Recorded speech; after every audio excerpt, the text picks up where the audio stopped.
What's up, everybody? Welcome to the show. Hope you guys out there are having a great day. Today, I have for you, class, a little lesson. First of all, a top psychologist is now warning on the record that it's time to remove Trump because he is completely and utterly unfit to continue to be president. You know it's not good when you have like leading experts in their field who are looking around going, am I the only one seeing this? Like, what's going on here? Like, we got to act, right? Like, this guy can't be president. So we'll talk about that. We also have the horrifying moment that a preschool was shelled by Israel in Lebanon. We have some heartbreaking video of the kids panicking and running out of the room. So this thing is, just warning in advance, this one is hard to watch. We'll also get to Melania and Ivanka are both panicking as their dark Epstein past is resurfacing. Melania is being called out directly, and they're saying that she is lying about how she met Trump and that Epstein was involved. Ivanka is bragging about trying to create the new Epstein Island. Wait until you hear that story. Also, Trump's total destruction of science is a nightmare come true.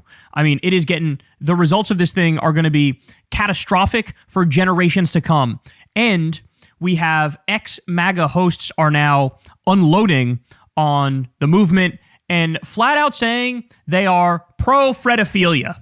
So incredible stuff, man. Incredible stuff we have today. You guys know the drill. Everybody do me a big favor. Please like and subscribe to the channel. You can also click that bell icon. That helps a lot to let you know that videos are dropping. It gives you like a notification as soon as it happens. You can support the show on Patreon, sign up for Crystal Kyle and Friends on Substack, and of course, Corn's World. Everybody sign up for or go sub to Corn's World as well, because we do live Kyle and Corn episodes every Monday night, although I don't think we're doing one this week because we still have the NBA Finals. All right, let's go ahead and jump right in. So shout out to the guys over at Midas Touch.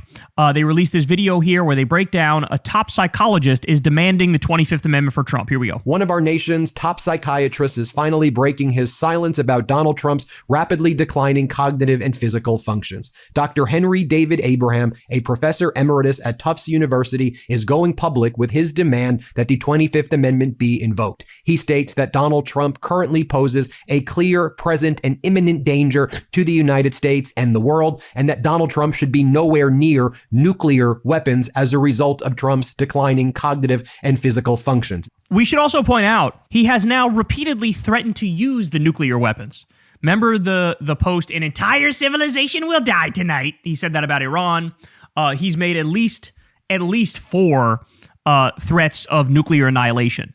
And there was a time where any president, even hinting at one threat of nuclear annihilation, would lead to a massive crisis, a big backlash, endless coverage, the political parties firing into gear and holding the president accountable. But in this timeline, we're so jaded and we're so cynical and we're so exhausted from the endless wave of psychotic stories that people barely even talk about it when the sundowning president is threatening to push the big red button. Dr. Henry David Abraham is one of the most renowned psychiatrists in the country and in the world, as I mentioned at the outset of this video. So this isn't just an opinion coming from anyone. Also, earlier this month, Dr. Henry David Abraham worked on this letter with 35 other top psychiatrists across the country who also concurred with this opinion that Donald Trump's cognitive and physical functions render him incapable of being the president of the United States, and that Donald Trump should be nowhere near nuclear weapons or nowhere near the military generally.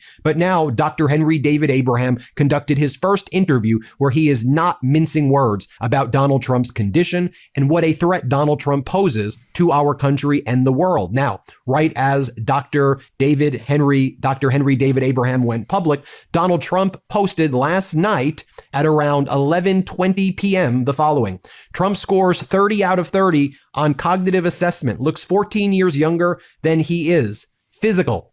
That's what Donald Trump posted late last night. Then a few days before that, at 12:35 a.m., Donald Trump posted that the results of my physical exam taken at Walter Reed and just released were extremely good. I scored a perfect 30 out of 30, considered extreme intelligence on the cognitive test. Are the Democrats really surprised? In fact, this is my 4th such test, all perfect, or 120 correct answers out of 120 questions. It's so insane. He keeps bragging about taking the dementia test.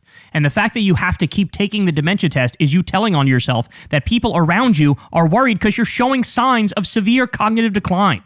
It's so amazing that nobody told him, like, hey, sir, this is not something to brag about. I think it's actually 30 questions that are asked on the MOCA, the Montreal Cognitive Assessment. And that is a test that tests for early signs of dementia, as you know, and it is not a test of cognitive ability like an IQ test. It is a dementia screening test, and it is just a cursory one that you're not supposed to take multiple times. So that brings me to this interview with Dr. Henry David Abraham, who finally went public. Here's what he said about why he wrote a letter, why he's going public about Donald Trump's cognitive and physical conditions. Here's what he had to say. Play this clip.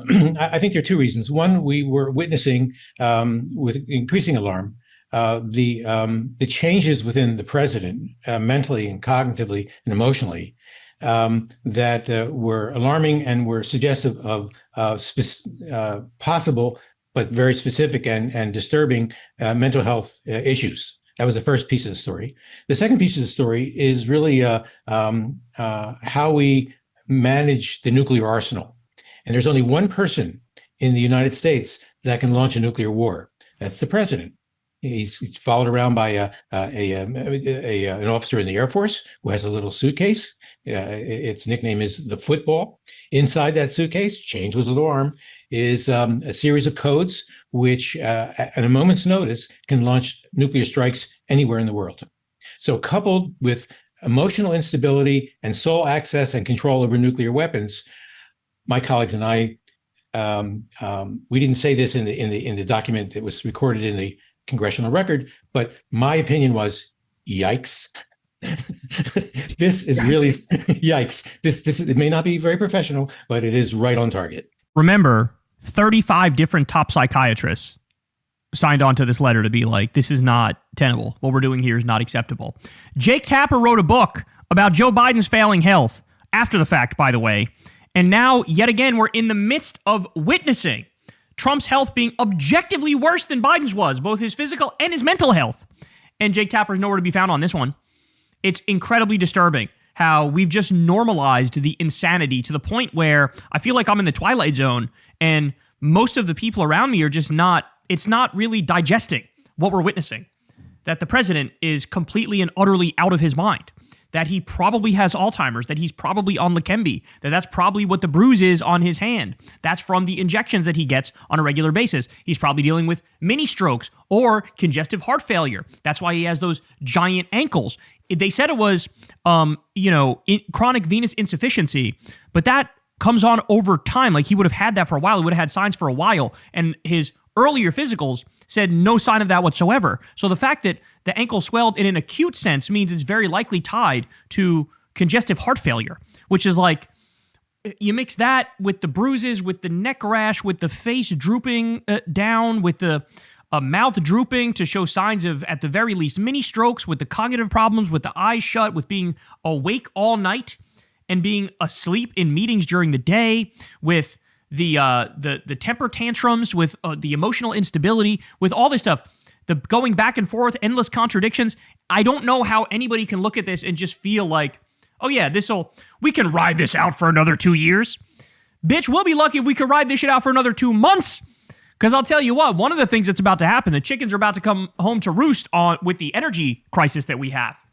Because it's going to be, you're going to have oil and gas shortages, and you're going to have a massive crisis because the Strait of Hormuz still isn't open and we're blowing through our reserves. Now, the doctor was also very worried about Donald Trump's proximity to nuclear weapons. He said that's one of the reasons that he wrote this letter. Again, this is one of the more renowned psychiatrists in the country. Let's play this clip. So we were really, and we continue to be very much disturbed by the current state of affairs with respect to the president and his control over nuclear weapons. And more recently, his threats implicitly and explicitly to use them against Iran.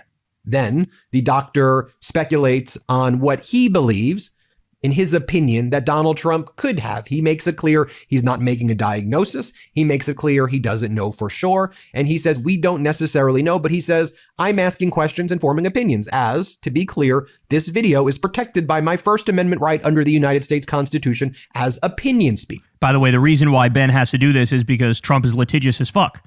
So if he catches wind of this, he could just sue him. And he sued for less. He sued for nothing. I'm giving you my opinion. Tell me your opinion in the comments as protected by the First Amendment, freedom of speech, opinion speech. Here's what the doc has to say. Play this clip. So many different psychiatric red flags that the first thing you do, if he came into my emergency room at Mass General and he walked in, he said, "Doc, I have all these symptoms. I'm grandiose. I'm up all night. I want to kill all my enemies. I can't stay awake during the day. My speech is tangential. Sometimes I get confused and walk around the Japanese palace and I don't know where I am. I mean, can you help me, Doc?" That's a great question. My answer would be, bring on the medical students, because this is a case that covers so much ground. It's a textbook, and it's a textbook of many different disorders. One of my colleagues said, "Do you think he has tertiary syphilis?" And I said, "I don't know. I don't know if the president has tertiary syphilis." Jeez. But that would explain a lot of things. Oh. I love how no matter how long the list is that I say, hey, here are the things Trump could have and be dealing with physically and mentally, there's always something else that's like, yeah, that kind of fits the symptoms too. Tertiary syphilis? Oh my good Lord. What are the symptoms of tertiary syphilis? Oh, I mean, he could have signs of dementia, signs of poor emotional control, just difficulty thinking things through, poor judgment, abnormalities in gait, motor abnormalities. So, but let's not let the record not show that he has tabes dorsalis. We don't know that, but I would know a lot better if I had a serological test for syphilis. Now, in terms of the MOCA test, that Montreal cognitive exam that Donald Trump talks about, where you have to identify the animals, here's what the doc says about the MOCA test and other tests. Play this clip. Start with a complete neuropsychiatric battery. That would take several hours or so, not 10 minutes that a MOCA would take. That would be a good start. We could do a careful neurological examination. That hasn't been reported. We could do an MRI of the brain. That, as far as we know, has never been done. Well, remember when he got an MRI? First, he called it a routine MRI, which is literally not a thing. That's just not a thing. Then when they asked him, okay, well, what part of the body were they doing an MRI on? He said, I don't know, but not the brain. Which, of course, should lead you to believe it 100% was the brain. So he probably is getting a brain MRI. And again, my theory on that and many others as well is that when you take Leqembi, the early Alzheimer's drug, one of the side effects is brain bleed. So they have to routinely check your brain to make sure that's not happening. And that may have been happening, right? Or they may have been checking to see if it's happening, which is why they need the MRI in the brain. Testing to find out why he's awake all night tweeting and sleeping all day during cabinet meetings. You laugh, but there's obviously a sleep-wake reversal here, and that's a serious problem in any president, including Joseph Biden. So we want to call it as we see it right across the plate. And the other issues are that this is a fellow whose symptoms appear to have accelerated in the last 6 months or so. He's become more grandiose. He dresses himself like the Pope. He has yeah, that's the shit too. It's like he's always been crazy with his posting and shit, but it's hitting a point where it's like, nah, man, this is above and beyond, bro. This is like really, you posted yourself as Jesus, and then when people called you on it, and there was this massive backlash, even among Republicans, you were like, oh no, I thought I was a doctor. What? Like, he sparked an international crisis by threatening to steal Greenland, making it so that our own allies are now arming to have to defend against us. And then somehow he gets convinced, don't do that. But then he just goes back on social media and keeps posting shit about taking Greenland. Keeps, that thing, it said, hello, Greenland with his face. It's like, that's not normal. That's even above and beyond first-term Trump posting psychopathy. An image that he's posted online that shaking hands with God. I mean, if I were to describe this on late night TV, it would be a yak a second, right?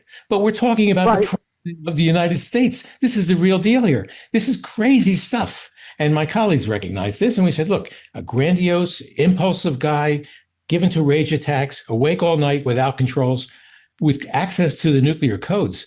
Or from Dr. Henry David Abraham here about the other tests that Donald Trump should be taking, that he would want to administer. Play this clip. A multiplicity of organic findings in his brain that would, in fact, influence his thinking, his emotions, and his behavior.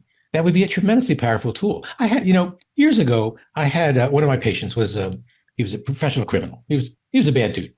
And in fact, I didn't know at the time, but he was a serial killer. He wanted to kill people. He didn't tell me about that. He didn't tell me about that stuff, but he told me about other things. And I said, you got this thing going in your brain. I think we need to take a look at your brain. He says, okay by me, doc. Let's go for it. So I put him through a very sophisticated set of tests, which we were developing at the Children's Hospital in Boston, called brain electrical activity mapping. Without getting into the numbers, it shows you which regions of the brain have abnormal brain waves.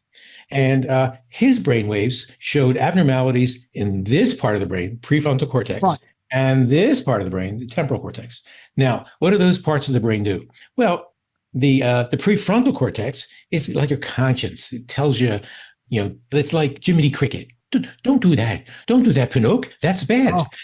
That Jiminy Cricket lives up there, right? Right. And over here, this is where you get mad and you control that. Yeah, if it's out of control, you have rage attacks. If you have rage attacks and you don't have Jiminy Cricket up front to control the rage attacks, you're a killer.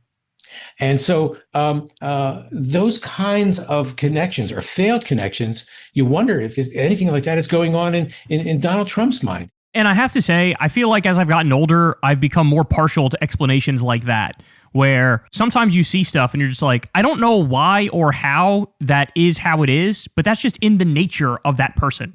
And when you look at Trump, it looks like it is literally in his nature to be unhinged, to be impulsive, to be evil, to be callous, to be greedy, to be corrupt, to be narcissistic.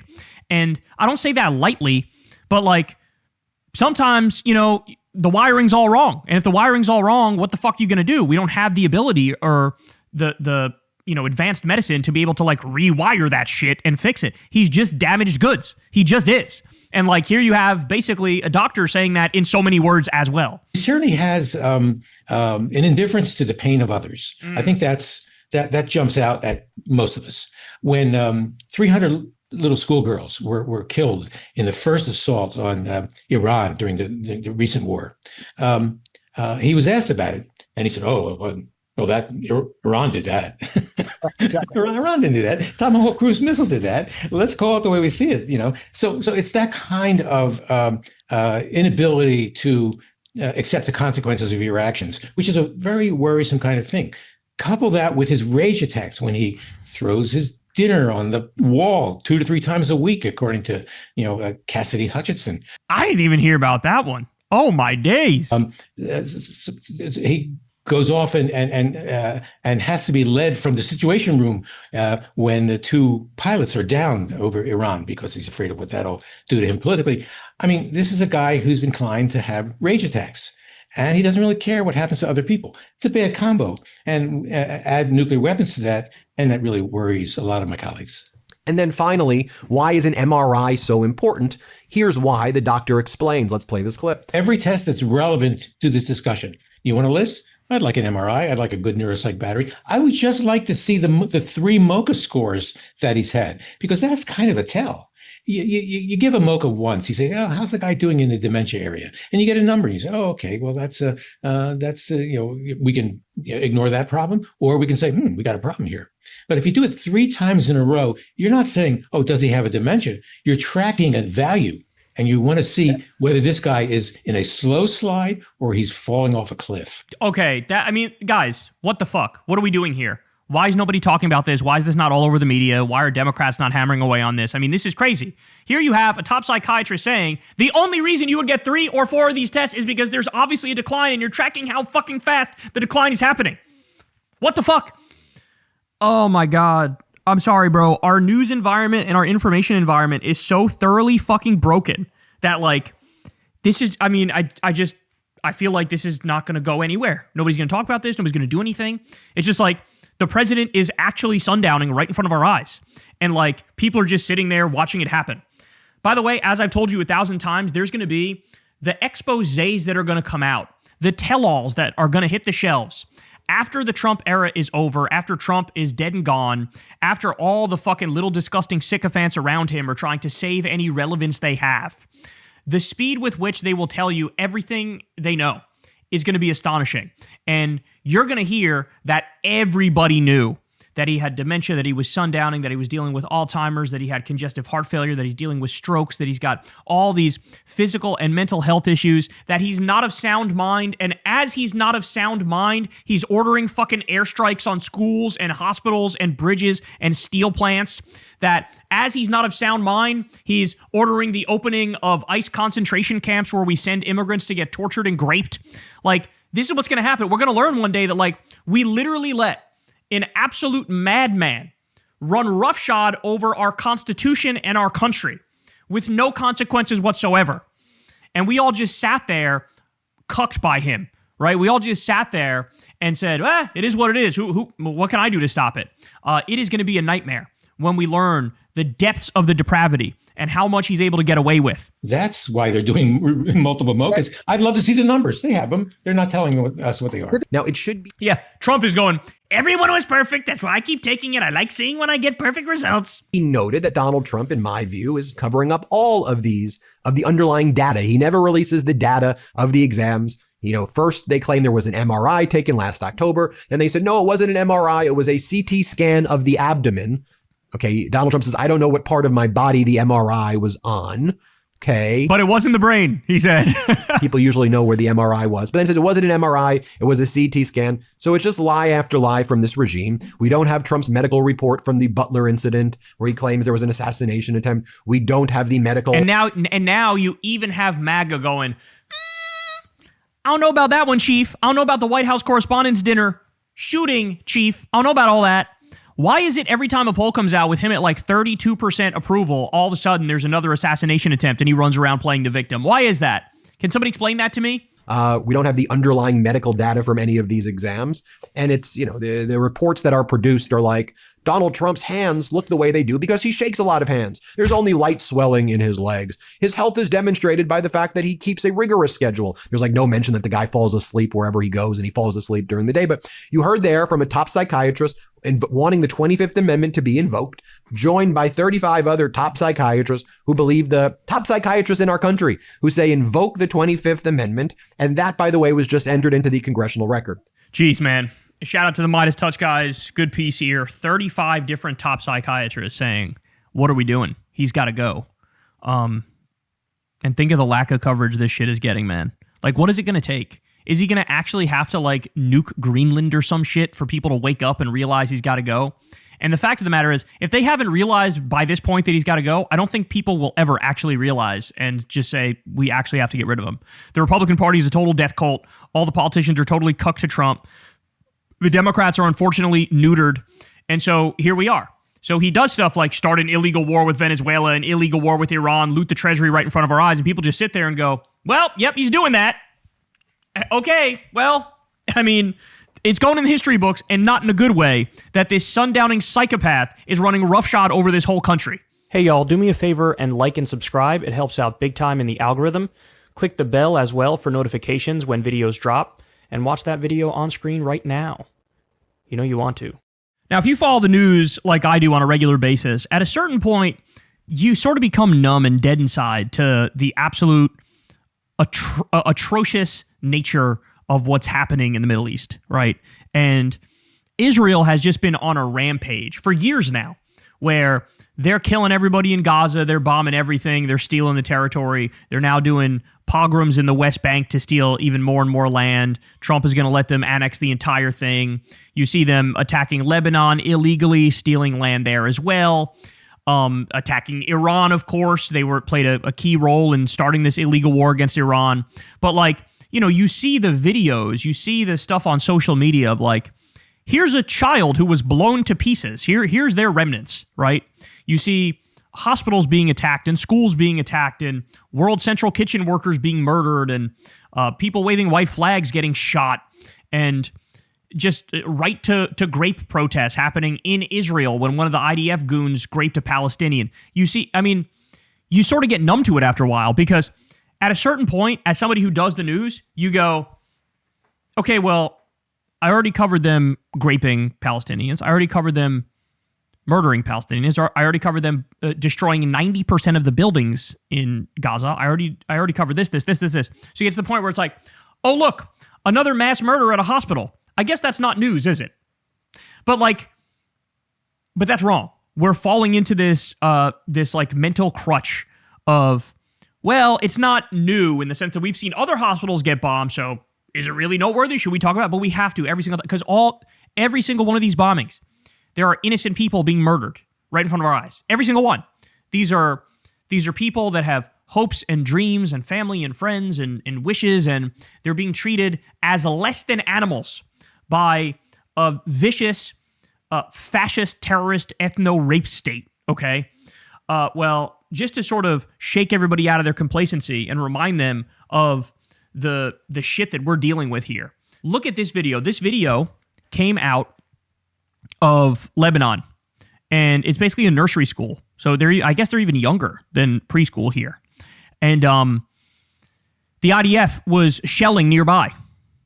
And look at the heartbreaking reaction of the kids in this video when the shelling starts to happen. Here we go.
Oh my word.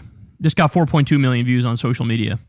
It really, it helps to make real what's actually happening there. And by the way, you know what the craziest part is? I can't believe I'm going to say these words. But this story had a relatively happy ending relative to what we often see in Gaza, in the West Bank, in Lebanon, in Iran. I mean, they ended up surviving. But look at the terror among these precious little kids, these babies. They're basically babies. And shelling is happening nearby. By the way, the Israelis are continuing to go further and further into Lebanon. Now they're also attacking Beirut. At first, we thought they were going to steal all of South Lebanon up to the Litani River. They've now gone beyond the Litani River. They're bombing in Beirut. Like I said, oftentimes what they do is they do mass evacuations, and they tell people, oh, this area here is the safe zone. Then they bomb the safe zone. That's what Israel has done. They've made a point of doing exactly that. We cannot lose our humanity, man, because when you look at this video, what I need you to understand is that could very easily be your kids, right?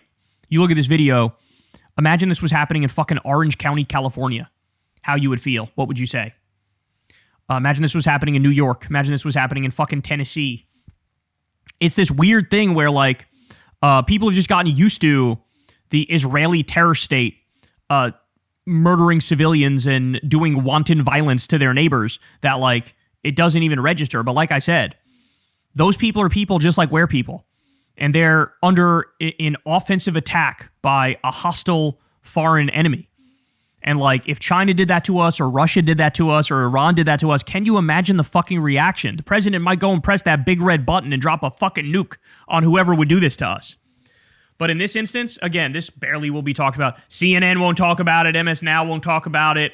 It'll barely get a fucking mention. Now, by the way, at the same time, let me also show you this. Dropsite says, ICU patients die after Israeli strike knocks out hospital systems in... Is that pronounced Tyre? Let me know in the comment section if it's Tyre or Tyre. I'm going to go with Tyre. So yet again, Israel, their favorite pastime, bombing hospitals. I remember when they first bombed a hospital in Gaza during the genocide. It was the Al-Ali hospital. And they made a huge point of lying and screaming from the top of their lungs. We didn't bomb that hospital. It was actually Palestinian Islamic Jihad that bombed it. So it was like a misfired Palestinian rocket. You should have known that was bullshit because they don't have rockets that big. So right off the jump, that's definitely bullshit.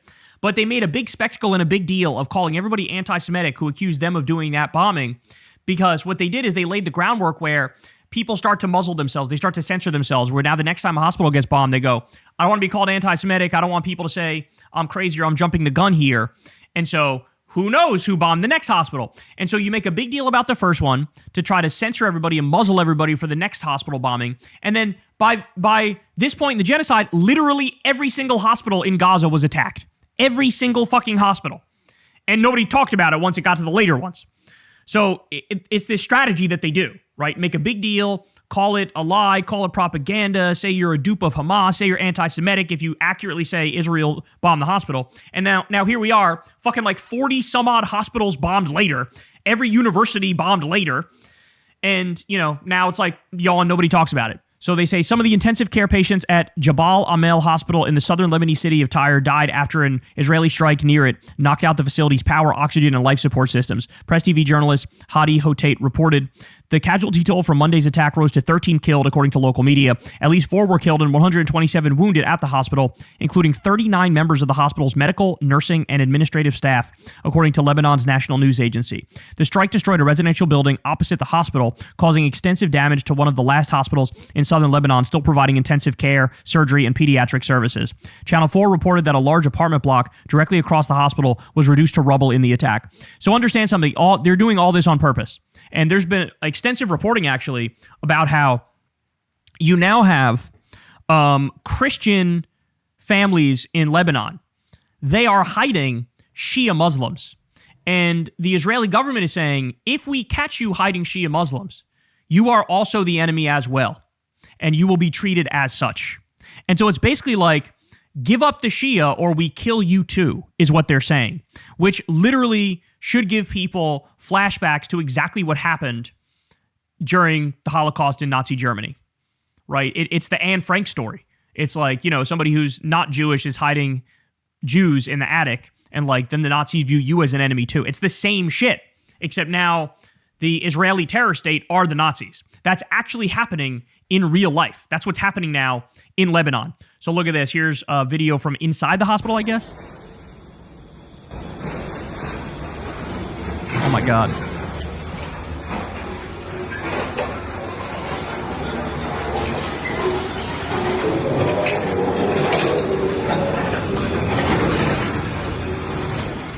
So they're trying to do to Lebanon what they did to Gaza. That's just what's happening.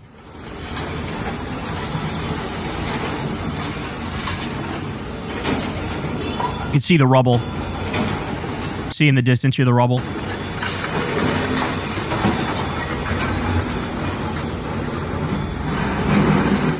And now Trump is pretending like, oh, I stood up to Netanyahu. I told him he's fucking crazy. And it's all show. It's all kayfabe. It's all nonsense. Because if Trump actually wanted Netanyahu to stop, you could literally instantly cut off the money and cut off the weapons and force them to stop. Like there's no ifs, ands, or buts about it. If you want Israel to stop, Israel will stop. That's how it works.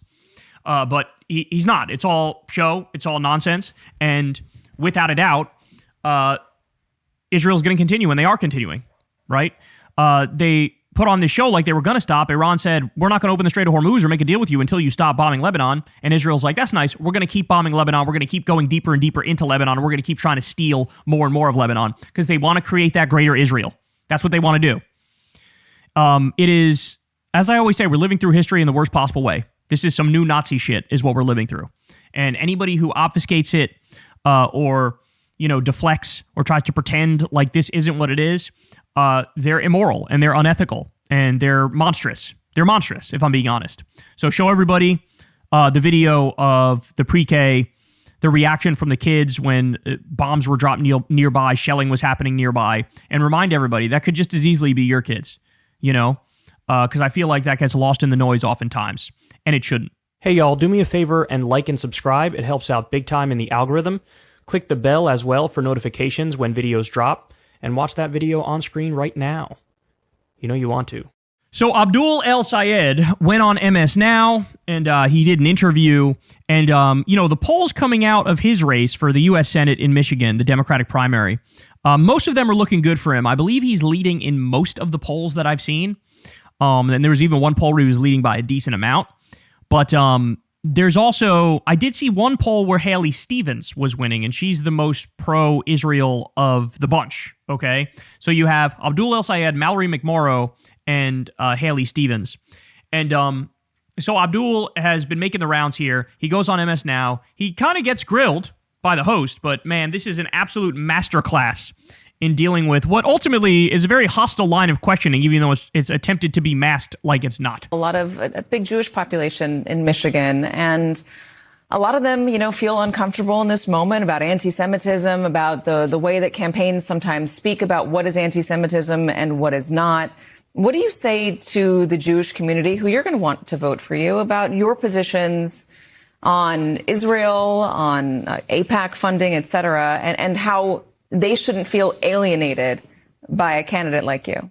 It's so gross she asked that question the way she asked that question. Hey, people are worried about anti-Semitism, so what's up with your Israel position and your position on AIPAC? Like doing the thing where you directly conflate criticism of Israel and criticism of AIPAC with bigotry against Jews as people. And that's so gross because that you're not bigoted if you're criticizing the Israel lobby. You're not bigoted if you're criticizing the terrorist government of Israel. That's called common sense. That's called reason. That's called logic. That's called empathy and decency. But totally loaded question, totally biased, but watch how well Abdul handles this. Way more calm, way more poised than I would have, because I probably would have lost my damn mind at the fact that you're smearing me with the implication of your question. Well, obviously you're an anti-Semite, so what do you say? There's also this tinge of Islamophobia there too, right? You're Muslim, so you're probably anti-Semitic. So what would you say to people who would say that? What the fuck is this, bro? Nobody understands what it's like to be discriminated against for how you pray, like someone who gets discriminated against for how we pray. And most of the time, we don't ask how we pray. Most people are asking, what do you pray for? And I pray for peace and dignity and basic goodness for all of our kids, whether they're Jewish kids who are neighboring a couple of houses down from me or my kids who are Muslim. And I'll tell you that it's really important for us to be able to differentiate between Judaism, the Jewish people, Jewish culture, Jewish contributions to this country, which are vast, and AIPAC and Israel. Those are two different things. When I'm elected, will be the chief opposition to what the Egyptian government does. Now, my family immigrated from Egypt. That doesn't make me anti-Egyptian. That just means that I want my tax dollars to be spent here rather than sent over there to cement the chokehold of a military dictatorship on its own people. And I apply the same exact principles to Israel. I don't want my tax dollars being spent to backstop apartheid and genocide when they could be used to provide things like glasses or healthcare or schools for our own kids. And I worry that a lot of times people want to use the word anti-Semitism to spread to defend a foreign government. And I think it's just really important for us to differentiate between those two, because I don't want to be held accountable to what another government does simply because I share ethnicity with the people who live there. And by the way, they do that shit on purpose. The conflation is purposeful. They know you're not an anti-Semite, but they want to conflate it to tarnish you with being an anti-Semite, because they know then you're more likely to be defeated electorally if they can smear you with that. It's why they make no distinction between Hassan Piker and Nick Fuentes. It's very purposeful. It is strategic on their part to do that, even though they know Hassan is not anti-Semitic and Nick Fuentes indeed is. Hassan was at, the Oxford Union, I guess, years ago, and he gave a speech where in the speech he took 5 minutes or so to lay out how there is rising anti-Semitism. It is horrible, and he's concerned about the fact that, you have anti-Zionism and anti-Semitism, and people try to conflate that to shut up criticism of Israel. And he feels like that leads to more anti-Semitism when you do that. When Netanyahu goes out there and he goes, I'm killing all these Palestinians for the Jewish people, and this is on behalf of all Jews, and all Jews are happy I'm doing this. He is leading to increasing anti-Semitism. He is doing that. Let's continue. I don't want to be held accountable to what another government does simply because I share ethnicity with the people who live there, and I know the same for my Jewish sisters and brothers. You've got support of Bernie Sanders and a lot of other progressives in the caucus. They're more my favorite Jewish uncle. There are more moderates in the Democratic Party who are worried that if primary voters elect you in Michigan, they're going to lose that seat. I guess how will you feel if you are elected, the general election happens, and it goes to Mike Rogers? Would they ever in a million years ask an establishment candidate, hey, how will you feel if you end up losing when the left-wing candidate had a much better chance, but you won the primary? Have they ever? They've literally never once asked that question. Never once. Even though you could have asked that, for example, of Hillary Clinton in 2016. Hey, if you end up becoming the nominee and losing to Donald Trump, will you feel bad that, it wasn't the more progressive option who was obviously more electable and more viable that got the nomination? Right? You could have asked that. They didn't ask that. They'll never ask that. So the implication is, if you're on the left, you're always the worst candidate. You're always the one who has a lower chance of beating the Republicans, when I would fundamentally argue the exact opposite, right? Like, there's a reason why, even after the sexting affair scandal, Graham Plattner is still up 4 points on Susan Collins. Because if you're actually progressive and you argue for the values that Democratic voters want, they tend to like you and they tend to overlook other negatives in those scenarios, right? You are more electable. If you're saying, I want to raise taxes on the rich, I want to do universal health care, I want to end these wars, I want to be anti-genocide and stop sending money to Israel, that buys you a lot of grace in other areas. Whereas the moderate candidates who are out there like, I don't want to give everybody health care, but maybe like give a couple million more people health care, that's not a very compelling message. But the way that they're framing it on MS Now is like, will you feel bad if you become the nominee and then you lose? Also, the implication being, if he were to lose in that scenario, well, obviously, if it was one of the other candidates, then they would have won against the Republican, which is also just fundamentally made up, right? That's just made up. In a scenario like that, we wouldn't have an alternate timeline where we could know, oh yeah, Haley Stevens would have beaten Mike Rogers. Like, no, my guess is the Democrat's going to win. I'll just say that. But if the Democrat didn't win, my assumption would be, well, Abdul did the best that any of the Democrats could because he's the best candidate, and one of the other Democrats would have lost by more, right? That's how I would think of it. But notice the assumptions baked in to what the MS Now host is saying. The assumptions are all deeply pro-corporate, pro-establishment sentiments. It's very disturbing. And this is like sort of the brain rot that has led to the Democratic Party being the fucking do-nothing Democrat Party, the Diet MAGA Democrat Party, that the conventional wisdom is always like, be more like the Republicans and that'll help you out. And it's like, no, that's actually objectively worse. We're going to do everything we can to beat Mike Rogers. I'll just tell you this.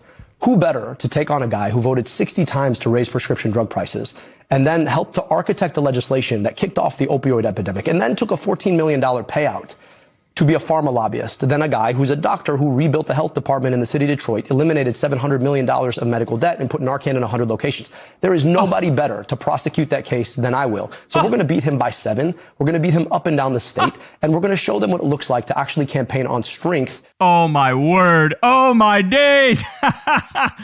You tell him, man, talk your shit. When we had him on Crystal Kyle and Friends, I actually had forgotten or didn't know that he is directly responsible for eliminating the medical debt of like 300,000 people. And when I learned about that, I was like, well, hold on, bro. You literally shouldn't go a full day without mentioning that at least 3 times. Like, every day you should be like, I'm the guy who eliminated 300,000 people's medical debt in this state. Like, that alone should grant you grace beyond imagination. Like, people should obviously, if they don't vote for you, they are genuinely and sincerely masochistic. Like, they want to make their lives worse. They want to make their own lives harder if they don't vote for you. Listen to this again. This is crazy. If you are elected, the general election happens, and it goes to Mike Rogers. Well, we're going to do everything we can to beat Mike Rogers. I'll just tell you this. Who better to take on a guy who voted 60 times to raise prescription drug prices and then helped to architect the legislation that kicked off the opioid epidemic and then took a $14 million payout to be a pharma lobbyist than a guy who's a doctor who rebuilt the health department in the city of Detroit, eliminated $700 million of medical debt, and put Narcan in 100 locations.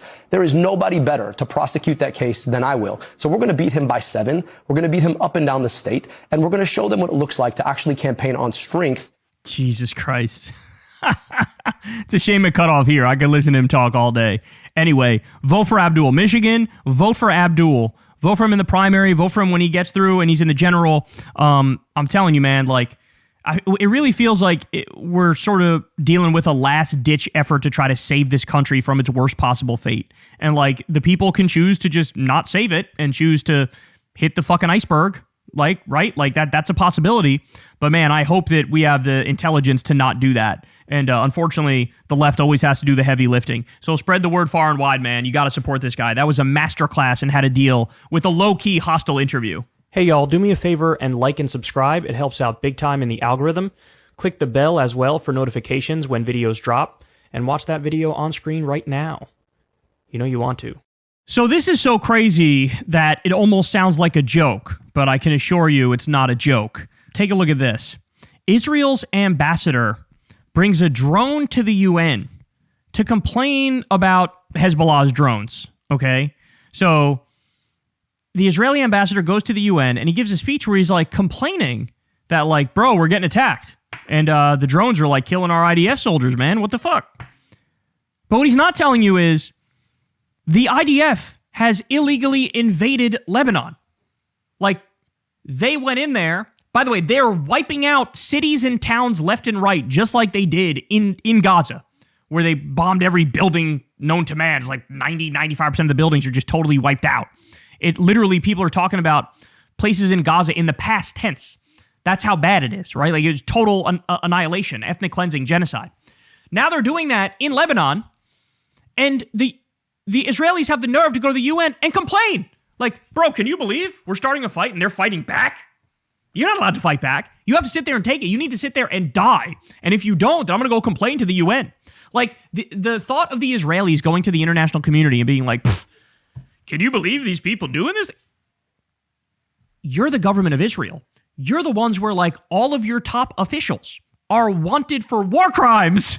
Now all of a sudden you care about international law? Like, you have got to be kidding me. All right, listen to this. Here we go. This is an example of a drone used by Hezbollah. This is what we are dealing with. Now, Hezbollah are using different kinds of drones. Few of them with fiber optic. These drones weigh less than 2 kilograms. It flies low.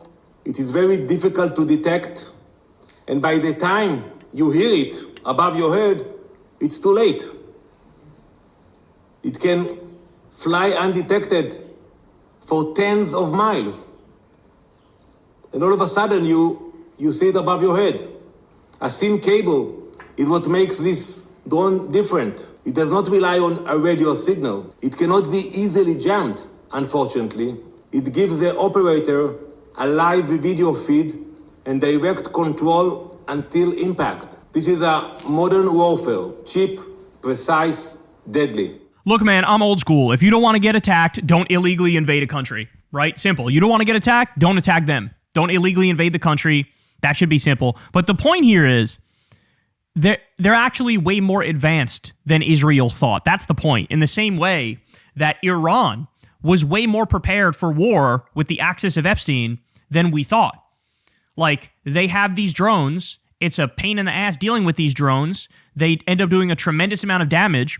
The U.S. literally needs to go to Ukraine and start begging them for help to figure, like, how do you guys deal with this? Because Russia uses similar drones, or the same drones, in Ukraine, so they had to come up with, like, anti-drone weapons. So Ukraine is, like, leading the way on that. And, Trump had to go directly to Ukraine to be like, hey, man, can y'all help us with these drones? Because, like, they're sort of fucking us up right now. Remember, Iran bombed 20 of our bases, barbecue chicken, burnt to a motherfucking crisp. They took out our massive, like, $1 billion radar system, which meant we were flying blind. Then we needed these other, like, radar planes to make up for that. Then they attacked those radar planes. They've taken out our drones. They've taken out our fighter jets. They attacked our bases. They attacked our radar. They've done so much better than we ever thought they could, right? And, like, that's modern technology and modern warfare. Is like, the U.S. is prepared to fight like a 1980 style war. But our adversaries are prepared for modern warfare. Like, they've come up with ways to get around what they know we have, right? And they've been able to reverse engineer shit that we've used on them. And so now to have Israel be like, man, I don't know, they're sort of fucking us up a little bit. And by the way, there's actually a compilation, I'll play this for you, from an Irish journalist here. This compilation of Hezbollah strikes, FPV strikes, during Israel's invasion of southern Lebanon highlights the evolution of warfare. The future is drones. So again, that drone was small as a motherfucker, bro. not even the size of somebody's head or about the size of somebody's head. And look at the damage that it does. If they're able to fly completely and utterly undetected, and then next thing you know, you're just cooked. Watch this. I'll turn off the music here, but bunch of Israeli soldiers right there. Boom, got. Bunch of weapons got. Look at this. Tank got. Vehicle got. God damn, like. So, by the way, they're not sitting ducks. That's the other thing, is like, yes, Israel has the capacity to like wipe out the towns and the cities and go after the civilians as they always seem to do. But Hezbollah's not just taking that shit laying down, bro. They're not. They're fighting back, and this is a compilation of them fighting back and going after different Israeli targets. And there was a moment where the Israelis were forced to like retreat. I read that the other day, that like they had to move back at a certain point because Hezbollah was like, nah, we're going to fuck you up. And they even started hitting places in northern Israel. So what's happening on the ground is definitely a complicated picture, but the nerve of Israel to show up to the UN and start complaining like, bitch, don't invade Lebanon. How about that? Don't invade Lebanon and you'll be good money. You won't be attacked by these drones if you just fucking chill the fuck out. But no, they're so intent on, creating the Greater Israel Project and expanding that they're perhaps out over their skis. Because remember, guys, the IDF chief came out and warned, and we covered this on the show, that like they're on the brink of collapse. And that's why you have many politicians in Israel are calling for, forced conscription for all the ultra-Orthodox. Whereas the Orthodox don't have to fight in the military, but like everybody else does. And people are pissed off about that. They're like, you need to fight in the military. And so when you lose like the secular people and, you're taking big casualties and you're overexpanded and you're in all these different places and you're literally running out of people, there's a reason why the chief is warning of collapse. So they're overextended and they've bit off more than they could chew.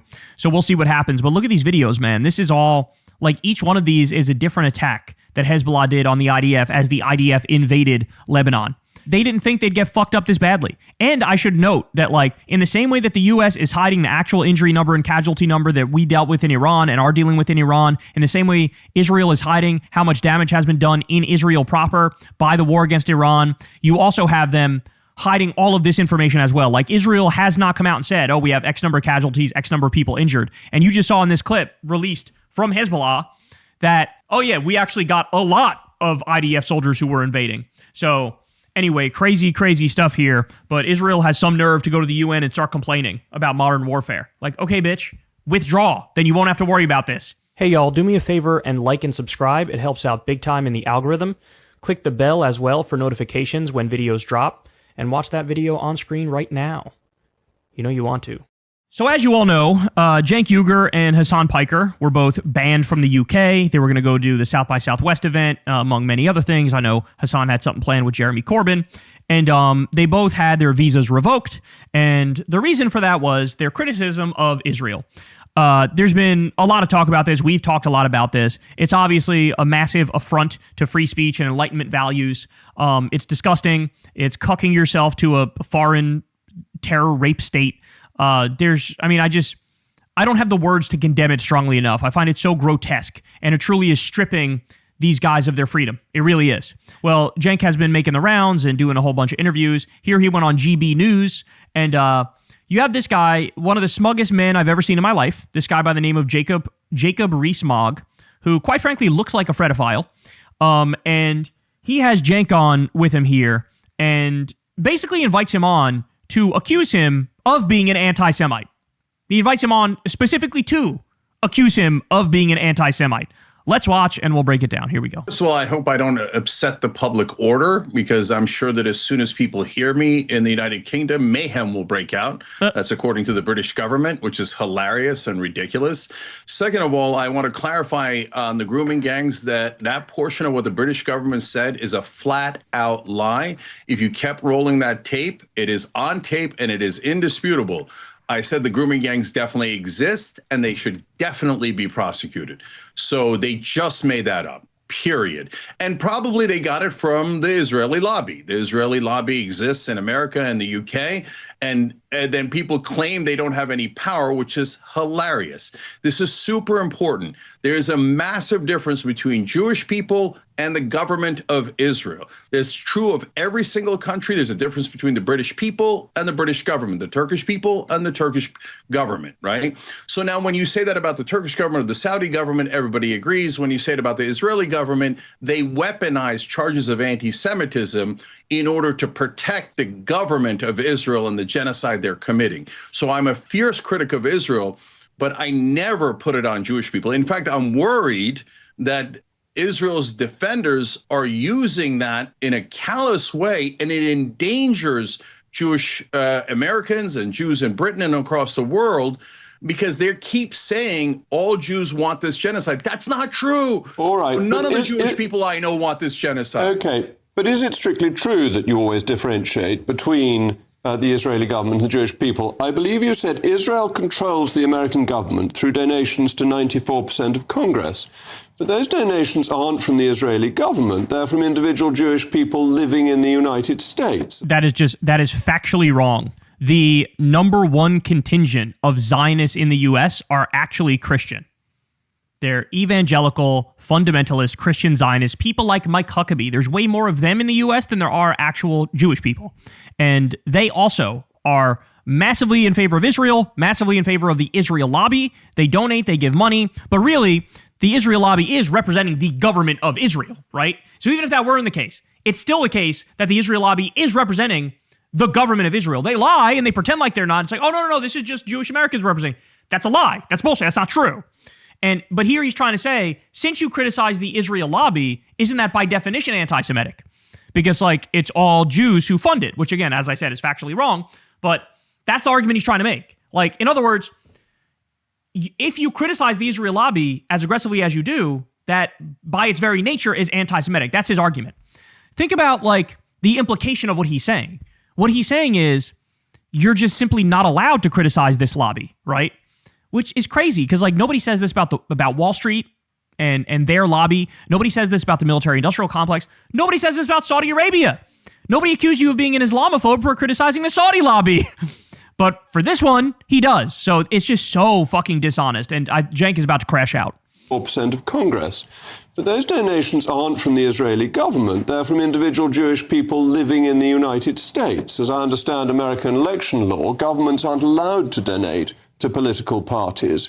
So yeah, but it's a lie, right? Like that's a lie.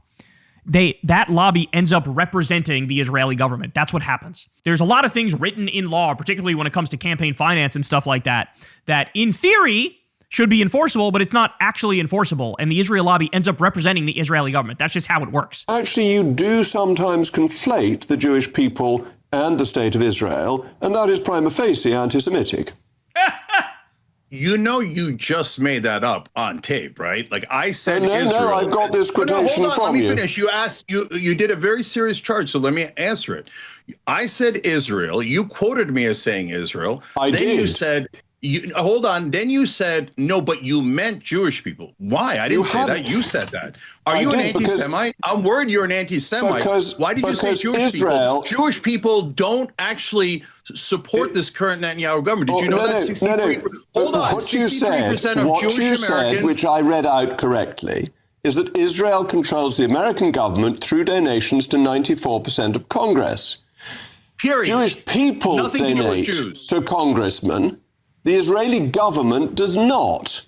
So you have conflated, you've said... Yeah, but that's bullshit. Because like I said, the number one contingent of American Zionists are evangelical Christians. And it's nonsense because that lobby does represent the Israeli government no matter what the fuck they say, no matter what's written in the law. That's just a fact. Israel controls. You're meaning Jewish people control. You know that perfectly well. That. You're putting words in my mouth. So here's my question. How is Cenk or anybody then allowed to criticize Israel? Because I've seen what Cenk has said on this issue, and as I'm sure many of you have, and he makes a point every time he talks about this to stress repeatedly that Jews are not the problem. We are pro-Jewish. Our brothers and sisters are Jewish. The problem is the right-wing terrorist government of Israel. And if taking a solid 2 or 3 minutes aside every time you talk about this issue to make clear, let's not be bigoted, let's not be anti-Semitic, let's focus on the actual horrific government, the ethno-state committing the crimes. If that's not enough, then let's just be honest and say there's literally no way you can criticize Israel where guys like this would admit it's not anti-Semitic. Let's just be honest about that. That like your actual position is just don't criticize that government at all. And that's the only way you can be not anti-Semitic. They have so thoroughly weaponized anti-Semitism that they're the ones who are undermining its seriousness. And I wish they didn't do this, but they are doing this. Like, they are the problem. You're literally, and people can see it with their own eyes and hear it with their own ears. Tell me, words in my mouth. You want me to explain what actually happens in America? On what legal basis does the Israeli government donate to 94% of American congressmen? No, the Israeli lobby. Now, the Israeli lobby is made up of Americans, but it is not made up of purely Jewish Americans. I don't know why you want to be anti-Semitic like that. There are more Christian Zionists in America than Jewish Zionists. And they are part of the Israeli lobby but that's not what you said. Give endless money to Israel. But he has said that a lot of times. I've heard Sam Cedar say that. I've heard Hassan say that. I've heard Cenk say that. This guy's a right-winger too, I believe. I thought you guys were against this whole gotcha bullshit and the fake cries of bigotry when you're doing like a chief fake cry of bigotry. Again, I don't know how else he could talk about this, which would be more responsible than how he has talked about it. You know? It really is at the point where it's like, if you just state a fact that virtually every Republican takes money from the Israel lobby and do the Israel lobby's bidding, and most Democrats take money from the Israel lobby and do the Israel lobby's bidding. Just by saying that, they would say you're anti-Semitic. But like, that is how they're voting. They're bought, they're owned, and they are voting that way. Like, I'm sorry that objective reality makes you freak out and do false cries of bigotry, but like, that's what's happening. Please stop smearing That's not Jews what like you that. said. You said Israel I controls. said Israel. So you're implying yes, the government of Israel. Okay. Now you want to do nitpicking, and if I say Turkey and you say... That is what it literally is, nitpicking. Because it's a distinction without a difference. He doesn't acknowledge that a lot of Christian Zionists funded as well, and he doesn't acknowledge that it's all a facade. The Israel lobby does actually represent the government of Israel, right? Theoretically, if that wasn't the case, then why is it they literally never break with them, right? Like, that's the question. Why is it 1-to-1 on every single policy issue that the Israel lobby is with the government of Israel? It's because it's bogus, the idea that, oh, no, they're just representing American Jews. Cenk is right when he points out the majority of American Jews are against the Israeli government right now. That's just a fact. Oh, well, no, that's Turkey and not the Turkish lobby. Because you wouldn't do really that in that important. case. Why are you doing this? Why are you trying to smear me? It's weird. I'm not trying to telling you that smear you. a foreign understand government what you meant. and their supporters are doing this, and so you can't dispute it. Well, that made me want to pull my fucking hair out. Man, that was rough. That was rough to watch. But I mean, like, this is all they got. All they got at this point is like their dirty tricks, you know? Like, I guess this is the reaction after, you know, watching a live stream genocide for years now and watching Israel now start attacking Lebanon and attacking Iran and fighting on 7 or 8 different fronts and openly talking about the Greater Israel Project and openly talking about it's them or us and there's never going to be a Palestinian state. I guess this is what we're reduced to, is that like any criticism of Israel is just you're an anti-Semite. I mean, this is why, you know, I've become more cynical now as I get older. It's like just realizing what percentage of the dialogue is actually legit dialogue versus what percentage is just like, you know, totally manufactured and contrived smear attempts. It is maddening. It is absolutely maddening. Hey, y'all, do me a favor and like and subscribe. It helps out big time in the algorithm. Click the bell as well for notifications when videos drop, and watch that video on screen right now. You know you want to. All right, guys, so we have a bombshell story here where Melania Trump's dark Epstein past is resurfacing. We also have Ivanka somehow involved in an Epstein story here as well. So the Daily Beast says, Melania named in bombshell new Epstein claims. Allegations by a former Brazilian model contradict the First Lady's claims. A former associate of Melania Trump has sensationally claimed the First Lady was an escort for Jeffrey Epstein and met the president through the notorious sex offender. Former Brazilian model Amanda Ungaro dropped the bombshell allegation on a taped recording accusing her ex-partner, modeling agent turned presidential envoy Paolo Zampoli, of lying about introducing Melania and Donald Trump at a party in 1998. The story of how Melania Knaus later met her future husband while working as one of Zampoli's models in New York is now part of MAGA folklore. It is also something the First Lady referenced when she held a surprise press conference in April, mysteriously denouncing what she claimed were mean-spirited and politically motivated lies linking her to the late child sex trafficker. But in her recording posted on X overnight, Ungaro, who has been locked in a bitter custody battle with Zampoli for months, disputes this version of events. Yes, do you guys remember that? Melania came out on a random day in the middle of the war, by the way, when it was like pretty new. I don't know Jeffrey Epstein. I don't touch his lemon-shaped penis. I have nothing to do with him. I'm not the escort. The reason she did that is because there was, I believe it was an Italian publication that came out with a story. We covered it at the time. I forget all the specifics, but basically the accusation was, oh no, you actually were like an escort, and that's when you met Trump, right? And my guess is she's suing because she's notoriously litigious with stuff like this. She's threatening to sue Michael Wolff, but Michael Wolff hasn't actually been sued, and my guess is because once you go to discovery, it doesn't start looking good for the First Lady, right? But now you have Ungaro coming out and saying this as well. She says, let's tell the public, you never was the one introducing Melania to Trump. It was Jeffrey Epstein, as she was escort of Jeffrey Epstein. That's how she met Donald Trump, Ungaro claims in the WhatsApp recording.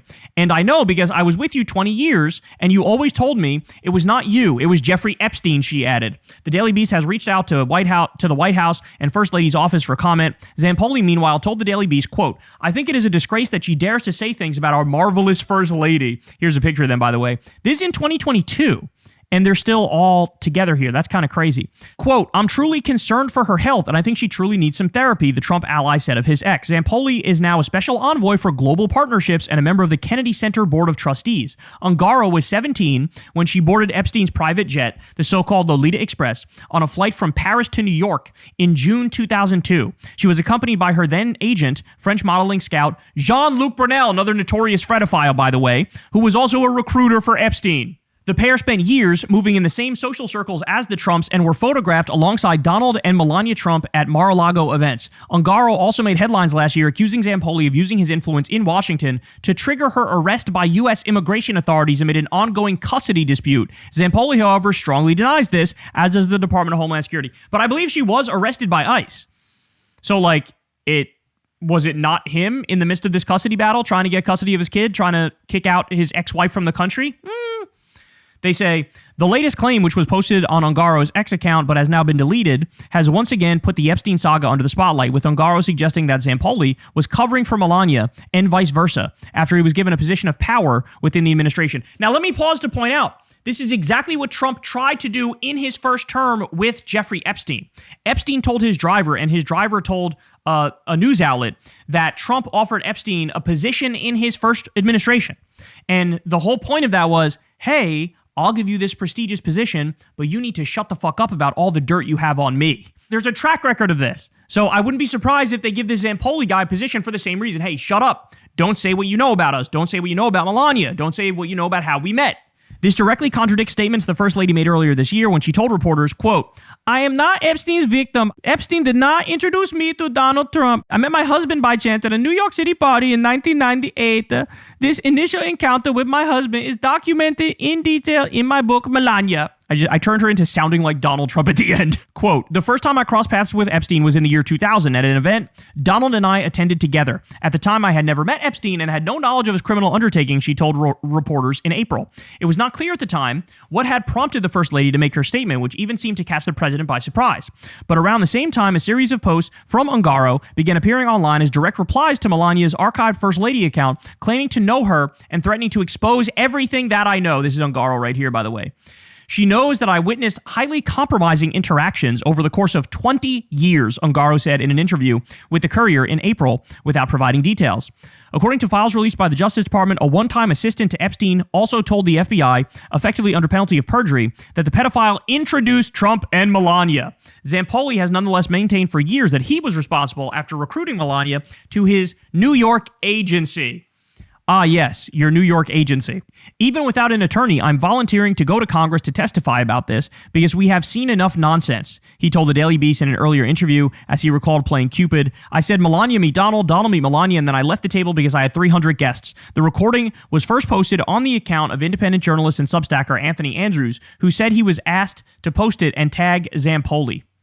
However, the post was taken down sometime on Monday, with Andrews later writing, "Unusual things continue to occur in the background. What's out there is out there now, but I will continue to be a messenger and follow the request being made of me." In reference to his post, Zampoli had earlier on Monday told the Daily Beast that, quote, "My lawyers are already on it and he's going to get a lawsuit." He later said in a post that most of the claims being pushed by Ungaro were AI generated, to which Andrews replied, "This is a pissing match. You won't win, Zampoli. I have plenty of content and I assure you it's not AI generated." Holy cow. So Ungaro is claiming that basically Melania was an escort and that Epstein introduced her and Trump. And remember, I think it was Michael Wolff who claimed that Epstein had relations with Melania before Trump, right? So this is all the stuff that's out there. I'm not saying it. I'm telling you what other people have said. But this stuff is all popping up again. And the fact that they're so litigious over this is the thing that's like, it's one of those moments where, thou dost protest too much. Why are you suing these people or threatening to sue unless you feel like, oh shit, you're getting a little too close there, right? Like, that's the thing that I keep coming back to. If they're just blowhards saying some dumb shit, there's a lot of blowhards who say a lot of dumb shit. Why would you go after them, right? All right, we also have this. So Ivanka Trump announced that her and Jared Kushner are building a massive off-the-grid private island, sound familiar, in the middle of the Mediterranean. The island spans 1,400 hectares and currently has no power. They will be working with some of the world's greatest living architects to bring the vision to life. So here is Ivanka Trump, casually on a podcast, openly discussing how they're in the midst of building seemingly a new Epstein Island. Now, by the way, keep in mind, as I tell you this, there's been allegations that Jared Kushner is the next Epstein. And then Ivanka goes out there and says, yeah, we're building a fucking private island. Oh, my word. I'm working on an incredible project with my husband in the Mediterranean. It's massive in scale. I think that's an understatement. Can you explain? Yes, it is. There's no power on this island. You're building everything from scratch, correct? Well, it's an unbelievable, beautiful 1,400 hectare private island in the middle of the Mediterranean. We were on a friend's boat. I don't like the way she talks. Something about the way she talks feels very insincere. And we stopped for a swim. Effectively, that's how we found it. We swam to the islands. We went on a hike, barefoot all the way up to the top, and we were just captivated. And it stayed with us ever since. And over the course of many years, we developed the opportunity to help realize its potential and transform it, but with a lot of restraint and care, because the land is so beautiful that really the architecture has to be fully integrated into it, almost rise from it. It's not even a business for me, despite the scale of it. We not only the island, but we have 5 miles of beachfront directly across from the island, this beautiful peninsula with a lagoon. This all, it sounds shockingly similar to Epstein Island, right? Like, it's a similar size. I saw a picture of it. It's a similar size. And on one side, the ocean on the other, beautiful white sand beaches. For me, it feels more like a challenge than anything else. The culmination of all of my experience in real estate, all of my travel, a lot of reflection on how I want to live, how I think people increasingly are wanting to live. By the way, let me just point out, somebody made this point. I wish I could remember who said it. Back in the day, you used to have billionaire robber barons. They had some semblance of guilt. And so what they would do is they would get really invested in the arts. They'd build libraries for people, or they'd invest a lot of money into the arts for people. And that's what the old school robber barons did. The new school robber barons are I'm going to go off the grid and be a parasite and vacuum up all the money and then let society collapse. And I'll be over here in the corner. So they're not even doing anything that has a trickle down effect that's positive for the people. Whereas the robber barons of old did have certain things that were trickle down positive effects. So they've gotten worse. The Epstein class billionaires have gotten worse. And trying to really build something that's a tangible manifestation of that. That requires a lot of vision, the collaboration of some of the greatest masters that exist. So I was just there walking the land, really just trying to sort of be with it and experience it alongside some of the greatest living architects of our time, true masters of their craft, people with integrity so absolute, there will be no compromise. And that's something we want to create there. Oh my God.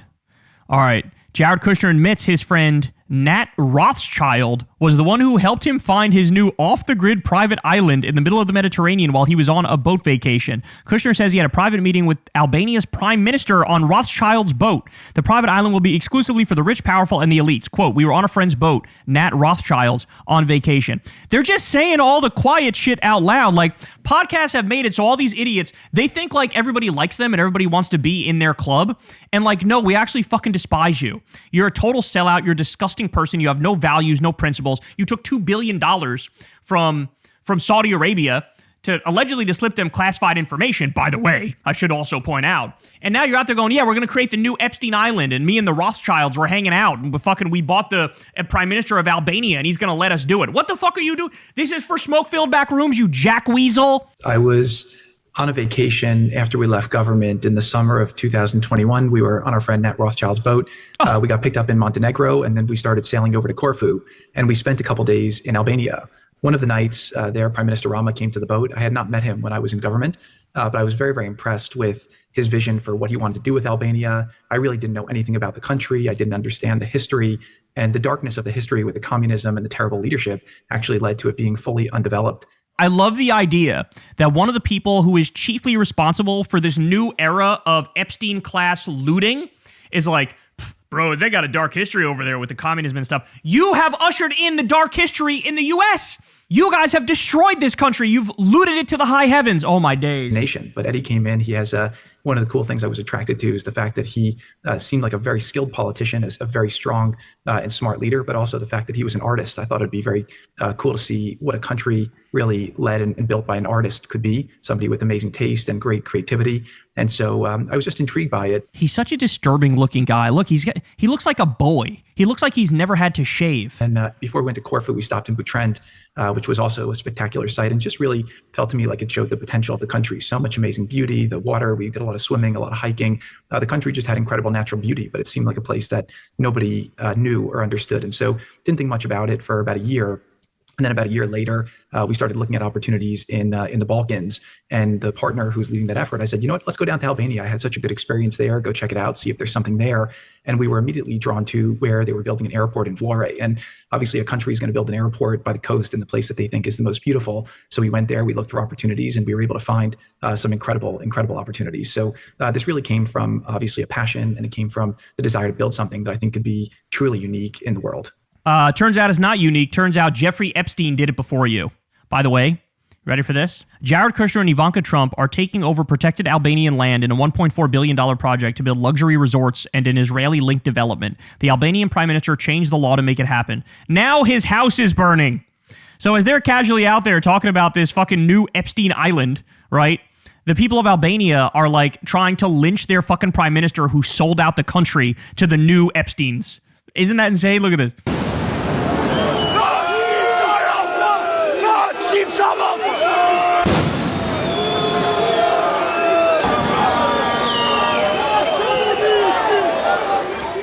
I love how insulated Ivanka and Jared and the Trumps are from like what we're all feeling and what people are liable to do as income and wealth inequality gets worse and worse. The new Gilded Age gets worse and worse. You're bragging about starting a new Epstein Island as you loot the treasury and take $2 billion from Saudi Arabia, ruining this country, arming and funding a genocide, stealing Gaza and bragging about like your new fucking hell state there that you're going to hand over to the AI tech demons. Like they act like, oh, everything's going according to plan. Meanwhile, this is what the people are feeling like. They're fucking firebombing the house of the prime minister who sold out to you.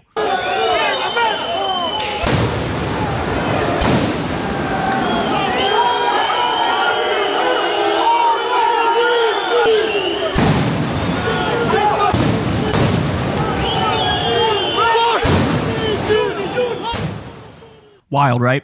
Melania's dark Epstein past is surfacing, but also Ivanka's dark Epstein future is also surfacing. And this is just getting creepy as creepy can be, bro. Hey, y'all, do me a favor and like and subscribe. It helps out big time in the algorithm. Click the bell as well for notifications when videos drop, and watch that video on screen right now. You know you want to. One of the most under-discussed elements of Trumpism is the outright war that's being waged on science in this country. As you all know, RFK Jr. is the head of Health and Human Services, and he has been in utter catastrophe. He's limited access to the COVID vaccine. He put vaccine skeptics on the advisory panel. He's trying to destroy all mRNA research, all of it, which is just a nightmare because that stuff is very, very promising. He fired the CDC director after a month. He fired over 1,000 people at the Epidemic Intelligence Service. He ended our support for the global vaccine program. He helped kick millions off of Medicaid. He canceled the flu vaccine campaign. He tried to link antidepressants to violence. They released a MAHA report, which was totally fake and AI generated. It was full of chat GPT bullshit. There was mass resignations because of how stupid RFK Jr. is. Okay. He also, just on a personal level, he thinks nicotine is good for him. He drinks methylene blue. He takes testosterone and seemingly human growth hormone as well. He's on a peptide that makes his skin darker. He's obsessed with mitochondria. He eats roadkill. He bathes in sewage-infested creek water. He fucking slapped a beheaded whale on top of his truck back in the day. Like, to have this guy be the head of science says a lot, in the same way that it says a lot that they let Elon Musk go in there and gut all of our science funding, gut USAID. So now hundreds of thousands or millions, when all said and done, of people are going to die as a result of, hey, sorry, no more malaria medication, no more HIV medication or AIDS medication. No, this whole network, this very complex network that was there to save lives, has now been utterly destroyed and just totally ripped out of the ground, root and stem. And so it just, I cannot put into words what this means in the long run. I cannot put into words just how much this country shot itself in the dick when now you have brain drain. So none of the best and the brightest want to come here anymore because they saw what happened with immigrants and people being shoved in CCOT and being tortured and raped.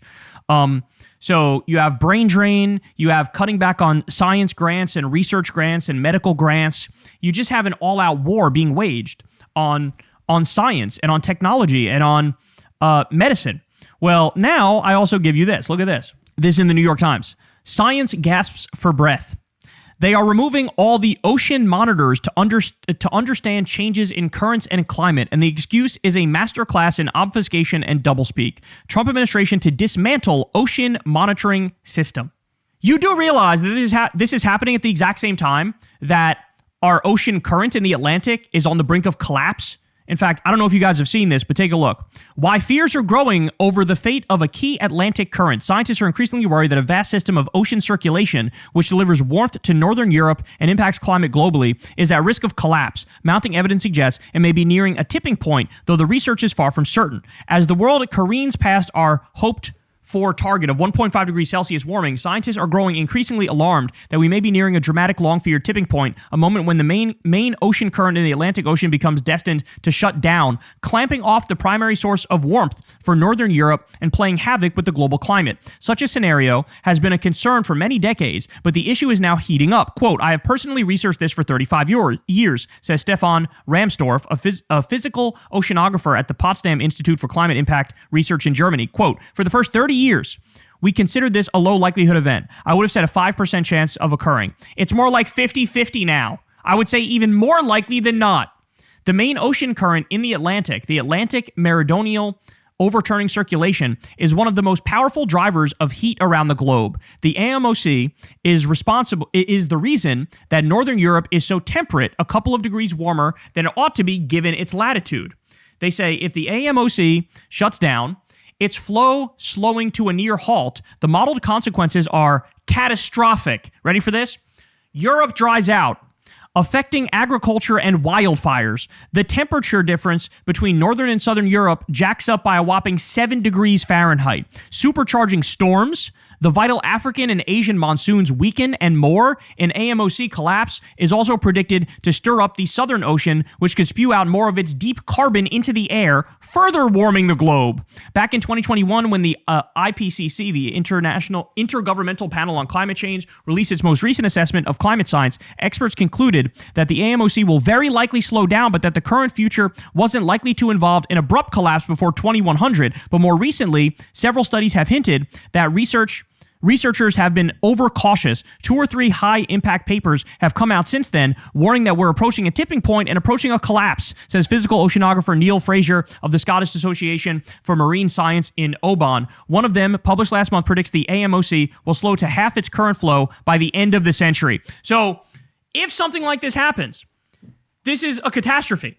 This ruins the way everything functions. This makes it so, like, the growing seasons aren't the same. The temperatures are off. You deal with famine. You deal with drought. You deal with all sorts of issues that we haven't really had to think about to this point, right? Adding to global warming. We all know what happens with global warming. We all know some regions of the world are going to be uninhabitable.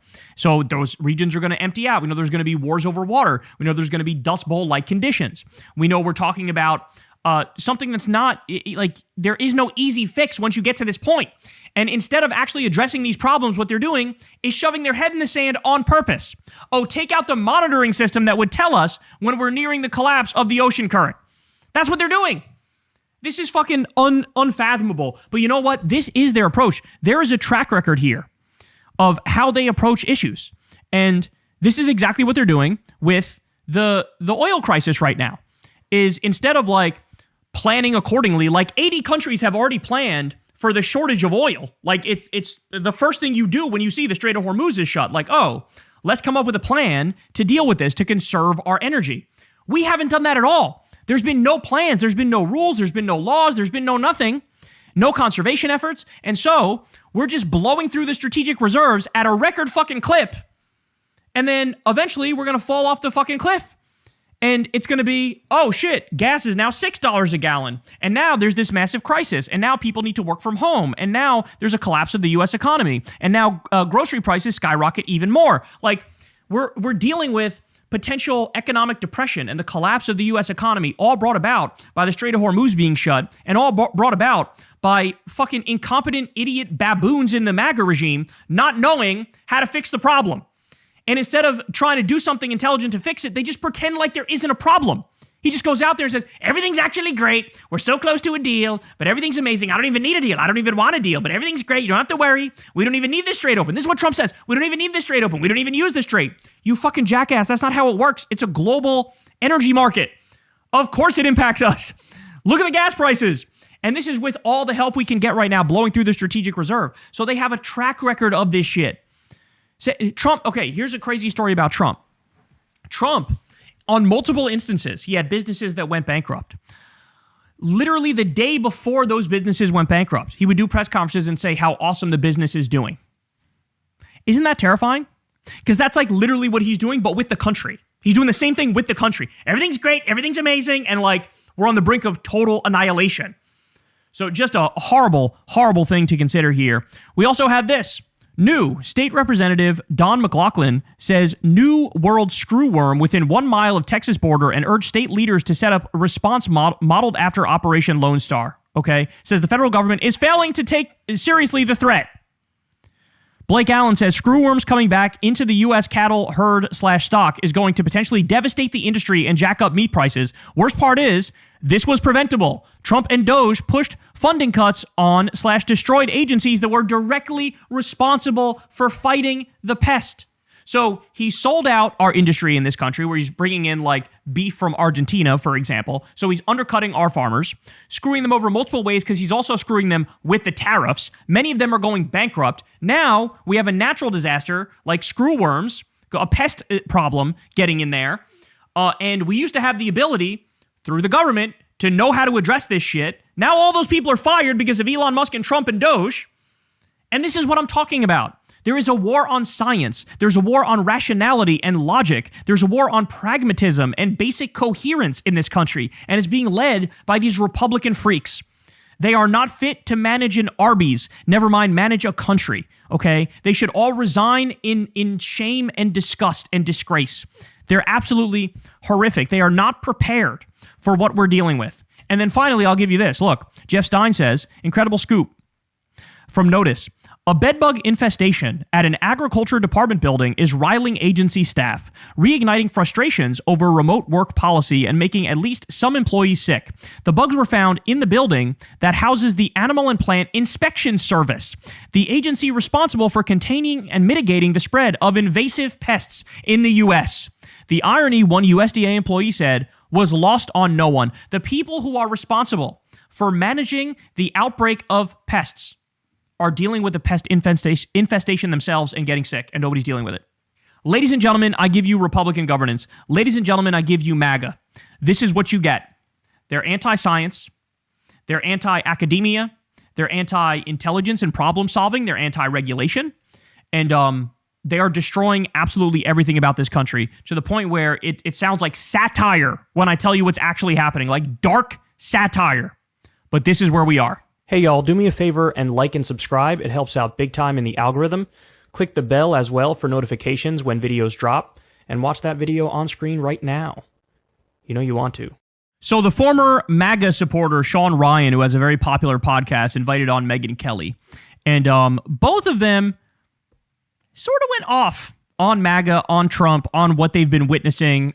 They are very clearly flat out disgusted with what's been happening. So let's take a look. Let's start with this clip. I just don't see any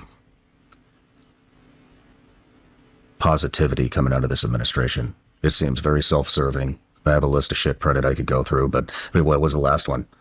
He fucking made it so he had Todd Blanche do the dirty work so that him or anybody in his family could never be audited by the IRS. What the fuck is that shit? The drone company, the $400 million jet from Qatar. Yep.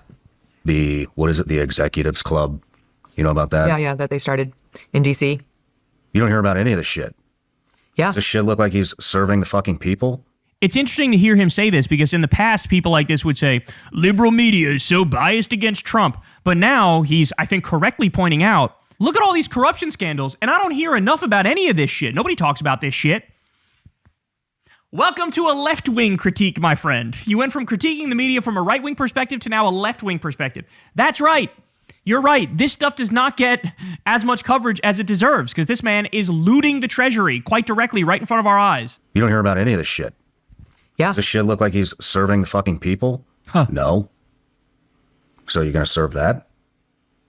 Or are you going to speak out against it and let everybody know what the fuck is happening? You think he'd be better off? Fox News sure as fuck isn't reporting any of this shit. None of it. None of it.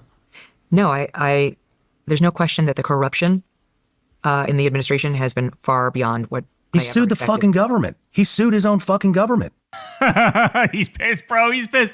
You know what's crazy is that he sounds like me. Like you guys know, whenever I talk about the corruption, I always go through all the... He sounds like me. He sounds like he's been watching secular talk, doesn't he? And again, I want to reiterate, this guy's not a lefty. He's nobody's lefty. He's a fucking former MAGA guy. And he feels betrayed. And he feels disgusted. And oftentimes, insofar as anybody actually is a true believer, you should be pissed, right?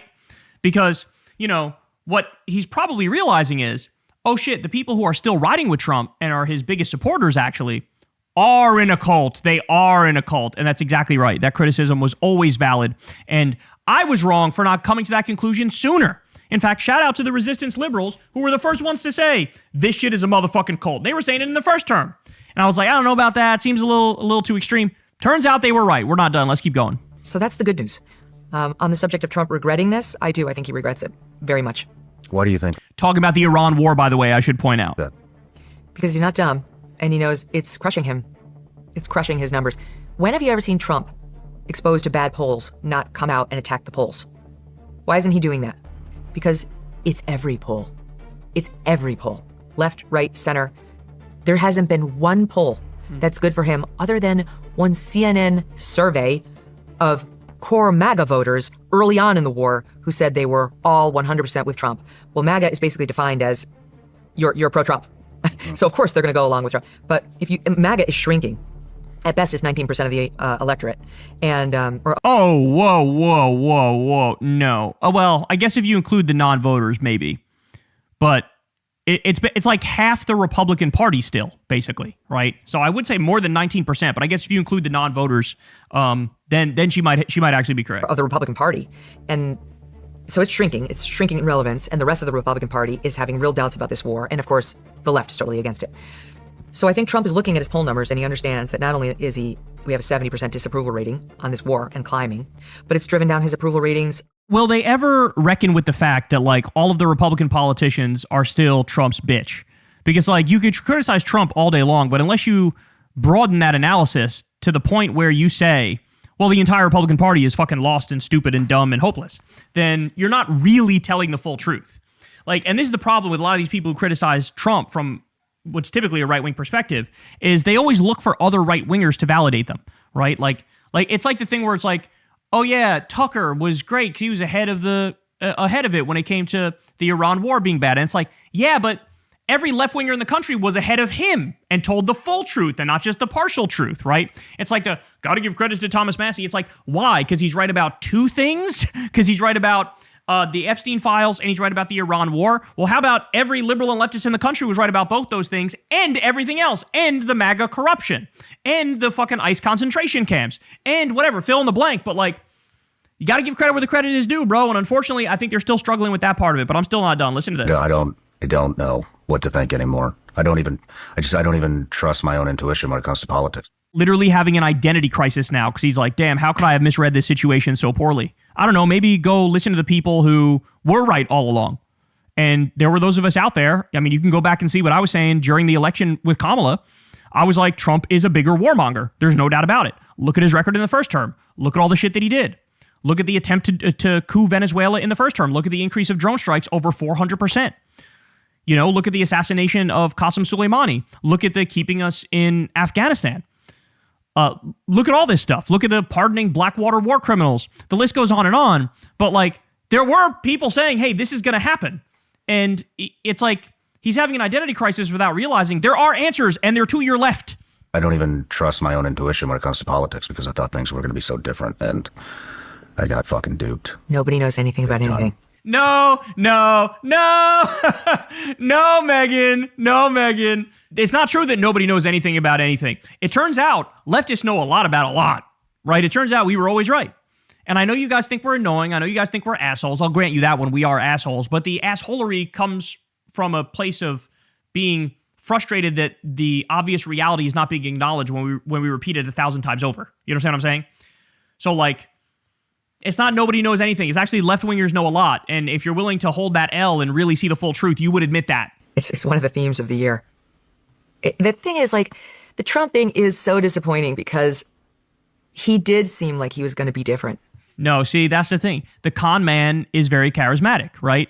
Every good con man, every good scam artist the whole thing is that they put you at ease, they make you like them. Like, that's their only skill, is like, I can talk a good game. But like, you always got to be careful of those people, bro, especially when they have a track record of fucking lying about everything in the first place. And he did. He already had that. All right, still not done, though, because now we get to probably my favorite part. Here we go. There is, what's core MAGA now? I have no idea. I think I know. Trump has said from the beginning... Pedophile supporting Israeli lobby? My work is done here. When you realize that MAGA is pedophile supporting the Israeli lobby... I think we're done here. That's exactly what it is. That's exactly what it is. Spread that far and wide, y'all. That's what we've been saying for a long time. Trump has said from the beginning... Pedophile supporting Israeli lobby? I have no idea. Need a different acronym.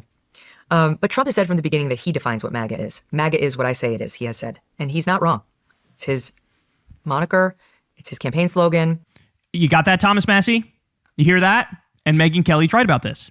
That, yeah, when Trump says that, he's right. Why? Because the majority of the Republican base are MAGA, and they follow Trump wherever the fuck he goes. So yes, he gets to define MAGA. You can make the argument that, no, it's more America First to like want to release the Epstein files, but like the ultimate arbiter of America First goes, I disagree.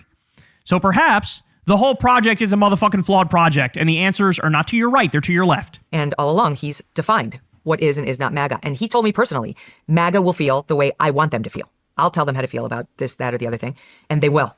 The most successful con man of all time. I mean, that's a flex. That's a flex to be like, I'll fucking change their mind. Now, the problem is, as Megan also pointed out before, is that like, yeah, you will, but like not enough to actually win a general election. There was a good tweet the other day that listed all the people that Trump personally endorsed in previous elections who won the primaries, but then lost in the general. And we're going to see a lot more of that moving forward, assuming the elections are free and fair. And he has been totally right on that. The problem for Trump now is that he has defined MAGA literally to those who agree with Mark Levin. If you don't agree with Mark Levin, you're not MAGA, which means you must be a neocon whose main issue is what's in the best interest of Israel. And that defines MAGA down to nothing. It's a nub. So what's that? It's not large. It's not important. It's not cool. It's not appealing to young people. It has no future. By the way, we covered this on the show the other day, but I can't help but bring it up again. There was a poll that came out between, 18 to 29-year-olds. Trump has a 12% approval rating. 12. Oh, my days. Much like Mark Levin himself, it's old, it's angry, and it's dying. So those are the people who, like, the die-hard loyalists who will just feel the way Trump wants them to feel are the ones who are harassing you for saying what you think about Thomas Massie. They're entitled to their opinion, but they do not represent the Republican Party. They don't represent the right. See, that last part is where she's wrong. They actually do represent the Republican Party. I saw Dave Smith say the other day, if Thomas Massie runs in 2028, he can win. I will chop off my nutsack with a hatchet if Thomas Massie runs as a Republican in 2028 and wins the presidency. There is no chance. None. Zero. He's not going to win the primary. There's no chance. There's no chance. It's just like, I'm sorry, but the Republican base is not where these people want them to be. I would prefer the Republican base be where these people want them to be. I would prefer the Republican base is like, yeah, release the Epstein files and the war against Iran, but they're just not. I'm sorry. When you look at the polls, what is it, like 80% of the Republican base is still pro-Israel, as all they've done is like carpet bomb children for the past 2 years on video? Like, who are we kidding? They're not there. They're not there. So, like, you got to realize at some point, they got a problem. Like, they got a problem. It's a party full of fucking dead-eyed psychopaths.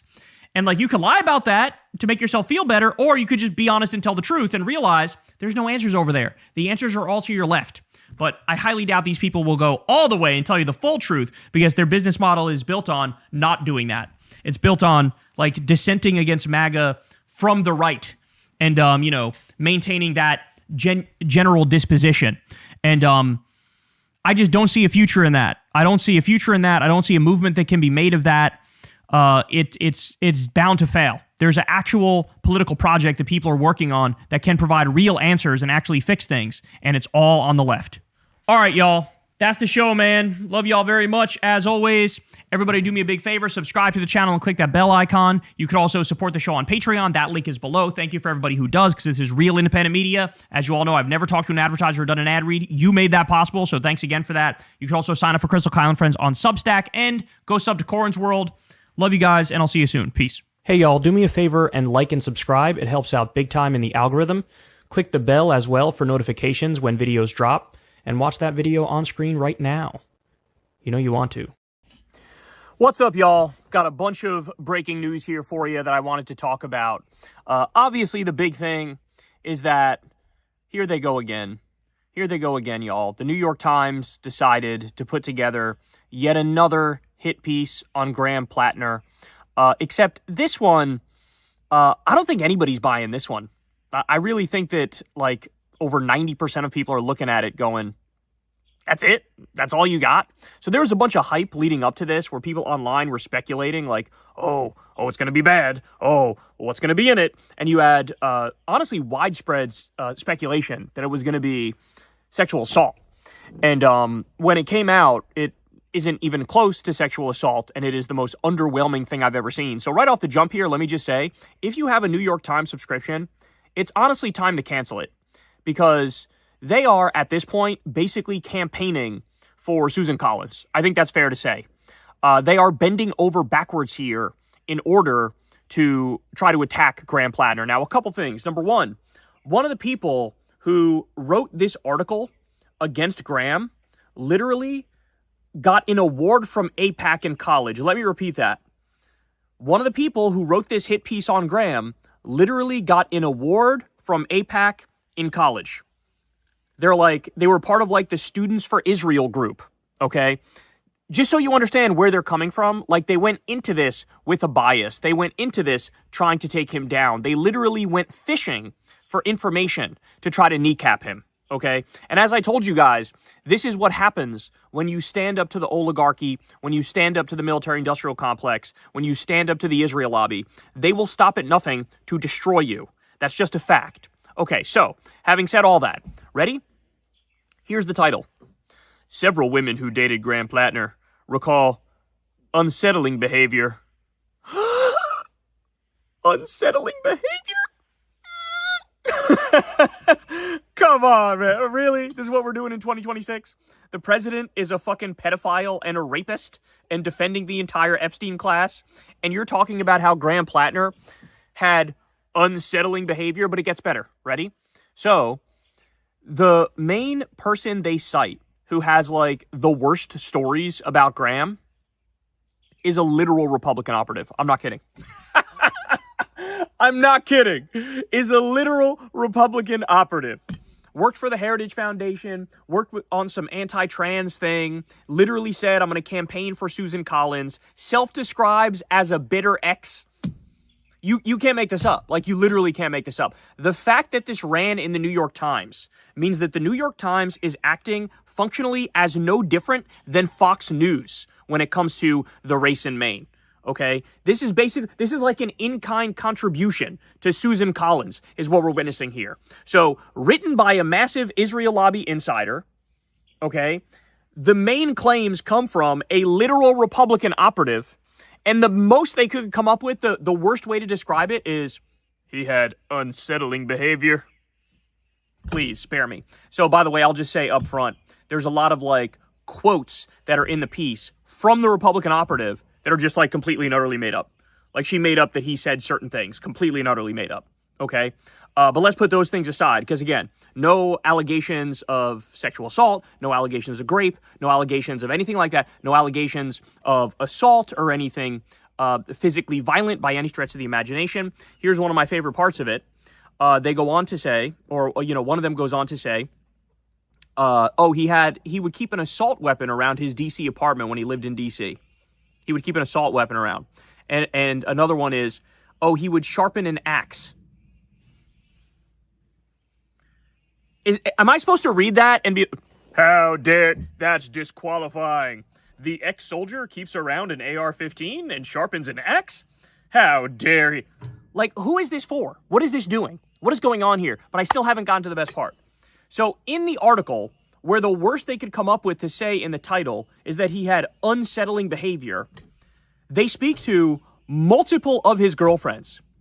And a whole bunch of them were like, oh, he's a gentle giant. He's like, you know, one of the sweetest guys I ever dated. He's actually, you know, he's great. They're like, oh, I got no complaints at all. He's actually like a really good guy. In the fucking hit piece, they couldn't help themselves. My guess is they were trying to cover their ass from litigation. That's my guess, is that they realized that, like, okay, we're taking the word of a Republican operative and an Israel lobby hack is fucking writing this. We're going to have to cover our bases so we don't get fucking sued. And so, like, they ended up talking to multiple of his ex-girlfriends, and most of them were like, oh yeah, he's actually like a perfectly sweet guy. You know, never felt in danger in any way, shape, or form around him.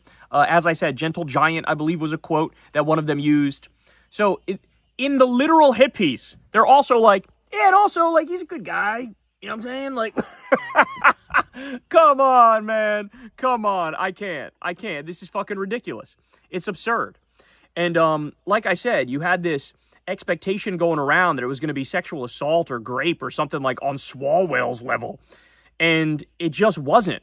But I guess at the end of the day, that did sort of even take the air out of the tires, where when everybody finally saw the article, they were like, that's it? Like, that's all we got here? So, look, understand something, guys. Graham is very clear when he talks, right? When he's out there, it is all about not another fucking penny to Israel, not another weapon to Israel. Let's end this illegal war against Iran. Let's take on the oligarchy. Let's tax the rich. Let's redistribute. Let's give people health care. Like, he is as clear in his language as I am on this show, which I feel like is super rare among politicians. And when you're letting them know, when you're letting the oligarchy know, I'm coming for the fucking jugular, I'm coming after the robber barons, I'm coming after the Epstein class, that's when they all consolidate, right? They all get together. They go, how the fuck can we take this guy down? Because we have to take this guy down because he can't be bought, right? He can't be bought. We can't coerce him. We can't get him to vote as we want him to vote. We got to, by any means necessary, take him down. And so, like I said, it was a literal fishing mission. It was a literal fishing mission. I have a source that says that one of the girlfriends that the New York Times spoke to, the New York Times reporter was like desperately trying to get the girlfriend to say negative shit about Graham. And this was one of the girlfriends that was like, I have nothing negative to say about him. What the fuck you want me to tell you? This is where we are, y'all. This is where we are. The New York Times is acting like Fox News and trying to undercut a promising politician who's actually going to deliver for the people. Cancel your subscription to the New York Times. They do not deserve your money. They do not deserve your support. They do not deserve your eyeballs reading their shit. They simply don't. Okay? They're a bunch of liars. They're a bunch of scumbags. They're basically campaigning for a Republican, Susan Collins, in Maine. And I've had enough, man. I'm fed up. And the good news is everybody sees through this. Everybody knows exactly what this is. Honestly, the Republicans are going to Republican. That's what they're going to do. Like, the Republicans are going to try to find the worst parts of this and run with it as if it's not made up by a literal GOP operative, right? That's what they're going to do. But if you're a so-called liberal and you are feeding into the smear campaign, let me be clear, you are a fucking traitor and you don't give a shit about taking down MAGA. You understand that? You are a useful idiot for the fascist, war criminal, pedophile, rapist that is Donald Trump. Do you understand that? So if you fancy yourself a liberal and you're harping away on Graham Plattner based off this bullshit smear story, you are an idiot, you're a moron, you're useless, you're a tool for the right, and perhaps you're too stupid to realize it, or maybe you do realize it, and low-key you would prefer Susan Collins wins over an actual leftist, okay? Because here's the reality. In this moment, I am more than willing, if the time comes and need be, me to support a liberal or a centrist to defeat MAGA and the fascist right, I will do it. In this moment, it's step number one is get these psycho motherfuckers out of power. However that happens, it happens. If it's not one of my preferred candidates, it is what it is, right? But what you see here is the liberals aren't returning the favor, right? That's why when Zoran Mamdani became the obvious choice in New York City, Democratic leadership was nowhere to be found. Because when they say vote blue no matter who, they don't fucking mean it. They never did. They never meant actual vote blue no matter who. They mean, I'm going to bark that at you if you're on the left and a centrist candidate gets through. I'm going to yell it at you to fall in line and support the centrist. But when the leftist beats the centrist, I'm no longer vote blue no matter who. And a lot of these so-called liberals online, they're actually pro-Collins, even though they pretend not to be. So spare me with their fucking concern trolling. That's the thing to do. They concern troll about, ooh, I'm scared. He's not going to win. It's working. The smears are working. Look, he went down in the polls a little bit, even though he's still leading by 4. Oh, I'm worried about this. If you were actually worried about this and you were on the team, you would try to combat the right-wing smears, as opposed to just concern trolling and effectively helping the right, okay? Because low-key, a lot of them do want Collins to win because they're disgusting. All right, let me go ahead and move on here. So this is kind of disappointing, I'm not going to lie. So as you all know, we had that race where Shoykat Chakrabarti was running in Nancy Pelosi's district, and he was AOC's chief of staff for a very long time, right? And there were 2 other people who were running, and they had the primary the other day, and Shoykat came in 3rd. And he actually underperformed by a lot. He only got like 13 or 14% of the vote, and the winner got like 28%. And I was trying to figure out why that is. Well, turns out I got an answer. What happened was the other 2 candidates were able to use the fact that AOC didn't endorse Shoykat to like undermine confidence in Shoykat. And they sent out mailers saying, look, AOC won't back him, even though he was theoretically her chief of staff for years. And so that really, really was undermining Shoykat's case. And so the other 2 candidates did better. Now that really annoyed me because, look, Shoykat, whatever issues AOC has with Shoykat, at the end of the day, they're nothing compared to the fact that you're up against 2 Democrats who are more conservative, right? And, like, I'm sorry, I don't, like, suck it up, endorse Shoykat, because at least he's actually anti-Israel, whereas the other 2 are not, right? There might be differing degrees of pro-Israel between the other 2, but, like, Shoykat's actually going to stand up against the genocide. And so, I don't know, I feel like that was a moment where she didn't show leadership. She caved to the fact that other Democratic congresspeople didn't like Shoykat because he was tough on corporate Democrats when he was her chief of staff. She caved to that and, like, you know, decided, let me not piss off my colleagues as opposed to doing the right thing. Okay, well, so that's a red flag. It's AOC not showing leadership in that particular race. That's a shame. Well, now she was just asked about Graham Plattner, and she says, quote, I haven't waded into that primary. Oh, you haven't? Oh, you haven't. Okay, thank you yet again for your complete and utter lack of leadership. Look, if you want to be the candidate in 2028, you need to actually be there for the leftist candidates, even when they're under fire, right? Like, that's what leadership is like, oh, look, there's an obvious smear campaign coming from Republican operatives and fucking AIPAC against one of the furthest left candidates running. let me say a couple words in support, right? You don't even have to endorse him. You could just say, you know, hey, the oligarchs are really gunning for that guy. Maybe there's a reason for that. That's what Bernie's going around and saying, although Bernie has endorsed PLATNER, right? But, like, I don't know why the tepidness. Why are you, like, afraid to actually, like, go out there and fucking make the case for people who would ideologically be on your side? Is it the optics? Is it that he looks like a MAGA chud? Like, genuinely, I don't know. I'm asking, like, what's the holdup here? And I don't know. It's just disappointing. It's just disappointing because I like AOC and I support AOC and I think she's probably going to run for president. And I think, honestly, if I'm being clear with you guys, I think that almost no matter what she says or does, she's going to have that de facto default left-wing support.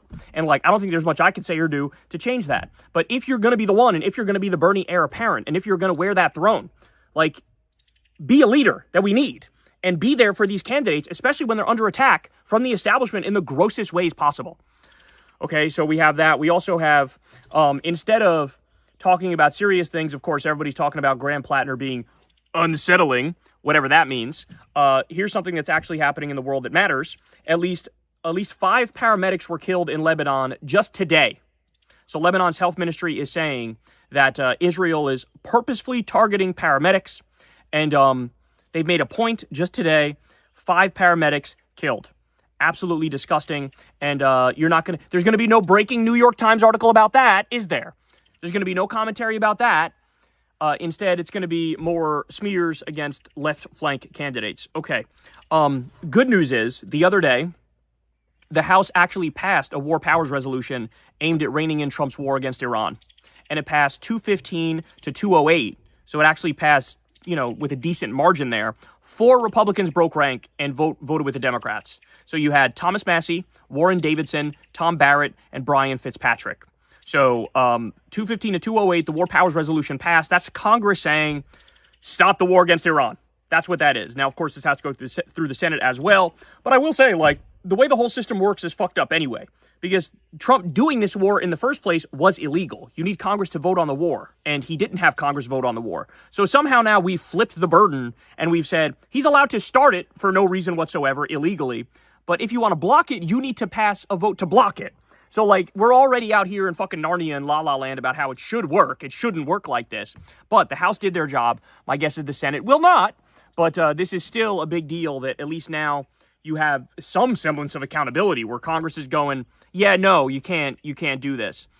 So Trump absolutely crashed out over this fact. He came out on Lie Social and he said this: yesterday, in a meaningless vote, proving like I'm not going to listen to Congress, the House voted for 4 bad Republicans and all of the Democrats to limit my war powers right in the middle of my final negotiations to end the war with the Islamic Republic of Iran. Who would do such an unpatriotic thing? No, to me, the unpatriotic thing is starting an illegal war, bombing a bunch of little girls at schools, bombing hospitals. He continues, they know where the negotiations stand. The Democrats are fueled by Trump derangement syndrome. They would rather have our country fail than give me another of many victories. The 4 Republicans, that's a whole other story. They're grandstanders. They should be ashamed of themselves. MAGA! It's always disgusting to me when somebody who actually should be ashamed of himself is saying somebody else should be ashamed of themselves. Like, nah, bro. You killed a bunch of little girls. You're disgusting. You bombed a hospital. You bombed a steel plant. What the hell is Stinky doing, y'all? Stinky, what are you doing? She does not have, like, the ability to hold up her weight like that. She's getting up there in age, y'all. She is. She's getting up there in age. Is she looking at a fucking, like... Is she looking at, like, a bird or some shit? Stinky. Stinky. Stinky. Come here, Stinky. I don't know what she's doing. But anyway, yeah, you're a disgusting freak who started an illegal war, and now you're saying people should be ashamed of themselves for trying to block your illegal, murderous war? What a sick, sick joke. Stinky, what's the matter? What's the matter? Somebody said on Kyle and Corin the other day, like, we need to see more Stinky in your videos. And whenever we're doing, like, one of these style videos, they're like, show Stinky more. I don't have to do anything. Apparently she heard you, and she's showing herself more anyway. What's the matter, Stinky girl? What's the matter, Stinky girl? What are you doing? It's just a bird. It's just a bird, Stinky girl. All right, let's keep going here. So the other day in the White House, Trump attacked Caitlin Collins. He said, "Be quiet. You should be ashamed of yourself. You used to be conservative from Alabama. CNN does such false reporting, but now they have new ownership, so maybe it'll straighten it out. It's hard to straighten out garbage." So he's quite directly bragging about the fact that, like, him and his oligarch buddies are buying the media so that they're totally cucked to Trump. But that's what he's saying here. I mean, there's really no other way to spin this. And, of course, being disgusting towards Caitlin Collins. And somebody made a good point. You'll notice when he actually crashes out hard, he crashes out. What's the matter, Stinky? What's the matter? What's the matter, Stinky girl? What's the matter? There's nothing over there. There's nothing over there, Stinky girl. You know, it's funny because yesterday we heard there was some sound like in our wall, and we thought, is it like a mouse? Is it like a fucking pest or something? And we had the exterminator come today, and he couldn't figure anything out. He couldn't see it. But like where Stinky is barking and looking is like close to the area where the sound was coming from the wall. So like maybe Stinky knows something that we don't. She's also taking away all the attention from me in this video. All right. I don't even remember what I was saying, but he's being a fucking asshole to Caitlin Collins. He's bragging about taking over the media. And it's just the authoritarian just sort of rubbing it in everybody's face now just feels gross. We also have in the White House, he was also asked, how do you define a ceasefire? Because he pretends like there is a ceasefire with Iran. And he says, in that part of the world, ceasefire is when you're shooting in a more moderate manner. Like, how am I supposed to even respond to that? A ceasefire is when you're shooting in a more moderate manner? Like, okay, so you're allowed to keep shooting in a ceasefire, but, like, you have to shoot to a lower degree than you did before. Like, you don't even believe that. Jesus Christ. Because basically, the U.S. attacked Iran, then Iran responded, and Trump's pretending like, no, there's definitely still a ceasefire. We're in the middle of a ceasefire. That would be the definition of the ceasefire ending. You are no longer ceasing to fire, right? Like, you are actually firing. That is the opposite of ceasing to fire. Oh, my days. Oh, my days. All right, we also have Trump on Zoran. He was, obviously, he was very touchy on this subject because he feels like Zoran is victory mogging him and likability mogging him. But he said, I would be better than him if I wanted to go with that route.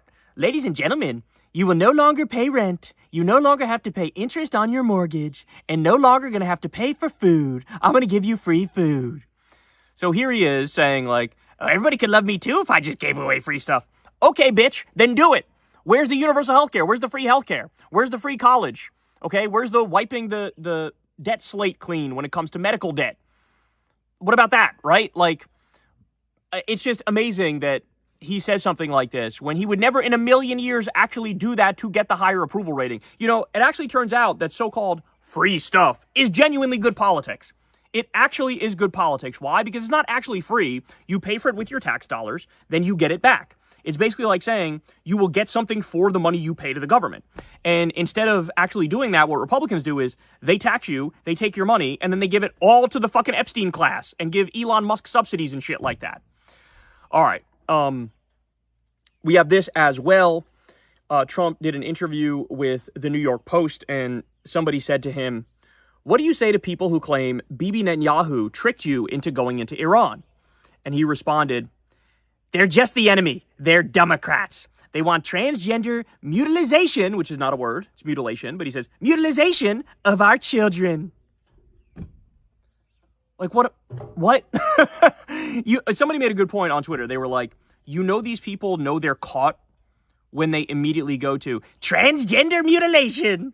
It's like when you have them checkmated and there's no way out. They go, oh, yeah? Well, what about the transgender mutilation? It's like, bro, I don't know what to tell you. There is no transgender mutilation. That's not a thing. It's not happening. Transgender mutilation of kids is not happening. They don't do the surgery for kids. And then obviously when they're old enough, they have every right to make whatever decision they want with their body. You know, this stuff should be obvious to people, but apparently it's not. But the reason why he's reacting like that is because he knows that Benjamin Netanyahu played a key role in getting him to support the war against Iran. There was a lot of detailed reporting on exactly that. But he doesn't like that it makes it look like Netanyahu is the one calling the shots. And so that's why he reacts like this, because he wants to be clear. No, I call all the shots. I call all the shots. Fuck what you heard. I call all the shots. Meanwhile, in the reporting, Netanyahu was in the Situation Room, which is already a scandal, right? A foreign leader shouldn't be in the fucking Situation Room. And Trump wasn't even sitting at the head of the table. Oh, my word. Oh, my word. So Trump also goes on to say, he tricked me. I'm the one that started it. I'll tell you what, if there wasn't me, there would be no Israel right now. Okay, bro. Then we also have this. I don't know if you saw this, but Rashida Tlaib is trying to get everybody on record with a war powers vote for Lebanon. Okay, so what she's doing is she's going out there and saying, I need everybody to vote here that Trump is not allowed to start a war against Lebanon and aid Israel in their illegal war against Lebanon. And so you would think this is like a political layup. It's easy. It's obvious. Bless you. That was weird. That was like a sneeze / throw up move. I know you guys can't see it, but she goes like this. He does a weird. She's doing it again. Stinky, you are the star of the show today. You know that? You're the star of the show, little stinky girl. You would think that it'd be a political layup, right? Let's do a vote to say no war against Lebanon. First of all, we're not currently involved in a war against Lebanon. Israel's doing it, but we haven't directly been involved. But even Tlaib saying, let's not us also go into Lebanon, there's pushback. And it's not just pushback among Republicans. It is Democratic leadership that's apparently, and I quote, fuming about this. They're going, no, we don't want you to put us on record. We don't want that. We don't want to be on record saying we're against war against Lebanon, because maybe we would support war against Lebanon. So do not tell me the Israel lobby doesn't have a tremendous amount of control when leading Democrats are saying, no, maybe we should get involved in the illegal war against Lebanon led by the war criminal genocider Benjamin Netanyahu. Okay? What a sick, disgusting joke. Shout out to Rashida Tlaib for basically, again, ripping the mask off of the diet MAGA Democrats and showing the world who they are. Because the quotes here behind the scenes are crazy. Quote, people are not happy, one senior House Democrat told Axios, that she is making people take this vote. Oh, how dare you, try to get me on the record as being anti another illegal war of aggression. Like, what the fuck are we talking about? Any Democrat who's not on board with Rashida Tlaib here should honestly just resign. Like, I think that's the only thing that makes sense. We also have Rashida Tlaib, when she was introducing this, there was a Republican by the name of Max Miller who goes on the floor, okay? And he basically starts accusing Rashida Tlaib of being associated with Hezbollah. He starts saying like she's a fucking terrorist ally or terrorist sympathizer or whatever the fuck, okay? An insanely bigoted Islamophobic attack against Rashida Tlaib simply because she doesn't want another illegal war against Lebanon. And people find out immediately, oh, this Max Miller guy who's saying that Rashida Tlaib is basically a terrorist, he has allegations from an ex-girlfriend and an ex-wife or wife of domestic assault. So he's violent against his partners, but Rashida Tlaib is the terrorist for being anti-war. I can't, this is the backwards world that we live in. Hey, New York Times, you want to whip up like a fucking multi-page report on Max Miller with his actual physical assault against women? Or you want to talk more about Graham Plattner being unsettling? But while other girlfriends of his say, oh, actually, he was perfectly lovely and he's a gentle giant. Jesus Christ, our media environment is so fucking cooked, bro. Oh, God, it's so fucking cooked. Holy shnikes. Holy shnikes. Okay, Adam Johnson says, has anyone in Democratic leadership, Jeffrey, Schumer, anyone, spoken out in defense of Tlaib and Hamawi? Hamawi's the one that just won his race. Remember, he was a medic in the military, helped save Tammy Duckworth's life. He was a doctor in Gaza who helped save innocent Palestinians. And he's being accused of being like literal Al-Qaeda, okay? So Adam Johnson says, has Democratic leadership spoken out in defense of Tlaib and Hamawi after the racist attacks targeting them yesterday?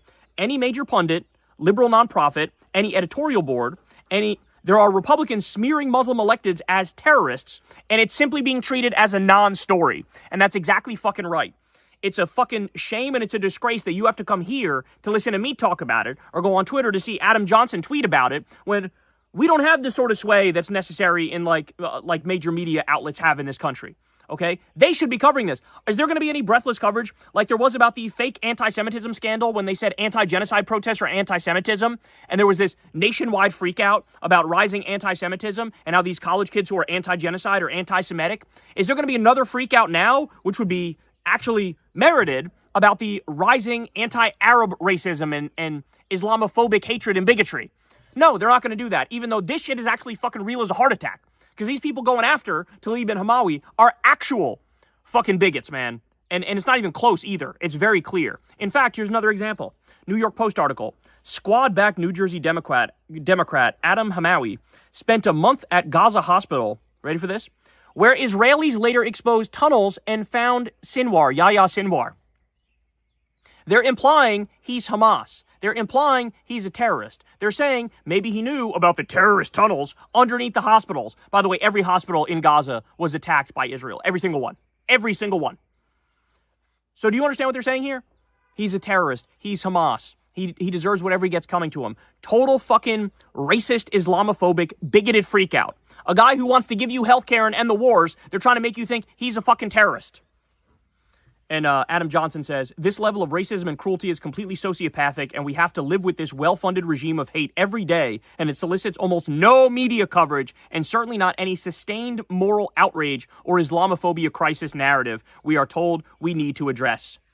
Absolutely fucking insane, bro. Absolutely insane. All right.